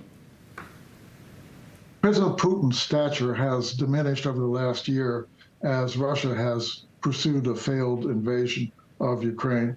But you are right, this failed coup attempt or rebellion is likely to reduce his stature further, in part because, as Matt Bradley pointed out before, Prigozhin publicly said that the rationale that the Kremlin used at the military leadership used for the war, that those were lies, that Russia was not going to be attacked by Ukraine and NATO combined, or that Nazis were not ruling Ukraine. So Putin's situation is perilous, and we're going to have to wait some months, maybe even a year or two, to see how this plays out. How might this play out on the battlefield in Ukraine? Could it possibly change the calculation for Vladimir Putin? Could the demoralization of Russian troops only play to the advantage of the Ukrainian counteroffensive? How does this go in terms of what happens inside Ukraine? The Ukrainian forces have been making probing attacks, not the main force thrust that we're going to likely see sometime soon. The probing attacks have been an effort to find where the weaknesses are. But now, in light of this, Ukraine may even need some more probing attacks because we're likely to see some parts of Russian military forces in Ukraine be less reliable. Leadership may be less solid than before. So for Ukraine, this is really an advantage. The key issue for Ukraine will be how best to take advantage of it so that it can cut off the Russian land bridge to Crimea without incurring too many casualties among Ukrainian soldiers. And of course, all of this has implications for the U.S. and NATO as well. And I want to get your thoughts on that. You know, NATO and the ongoing question of Ukraine's path to membership have been, you know, something that has constantly come up. NATO has its annual summit next month in Lithuania, and the alliance has invited Ukrainian President Zelensky to attend. But given this latest event, this development, how do you think NATO members should approach pledging their allegiance to Ukraine, given that potentially this could be the beginning of the end of Vladimir Putin, or potentially a few years of instability in Russia as a result of what has happened? As long as the main fighting continues in Ukraine, the alliance probably won't be ready to take Ukraine in.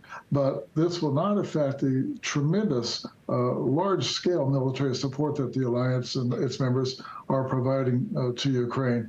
I think there's a general presumption, though, in the alliance, in NATO, that once the main war is over, Ukraine would make a strong member.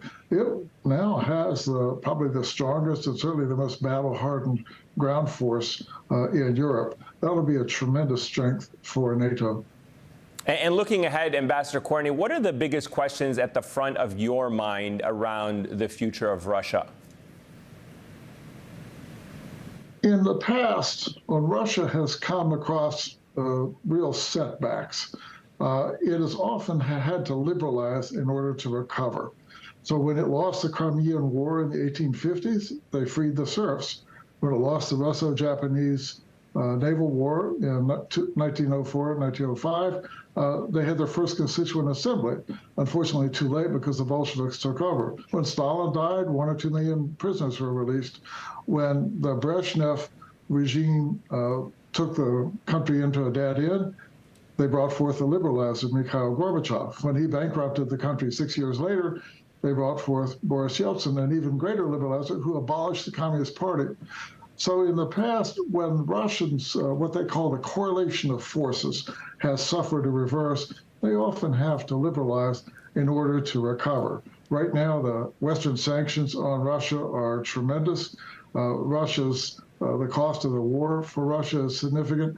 Russia is not going to be able to get out of this without some kind of liberalization that enable Russia to right its balance, if you will, internationally and domestically at home. A very optimistic outlook. We'll indeed see if it does pan out. Ambassador William Cornu, thank you so much for your time and your analysis. Folks, please stick around. I'm not going anywhere after a quick break. MSNBC's coverage of the situation in Russia continues. I'll be joined here on set by my colleague Alicia Menendez from 10 p.m. till midnight with a lot more reporting and analysis. See you back here in just a moment.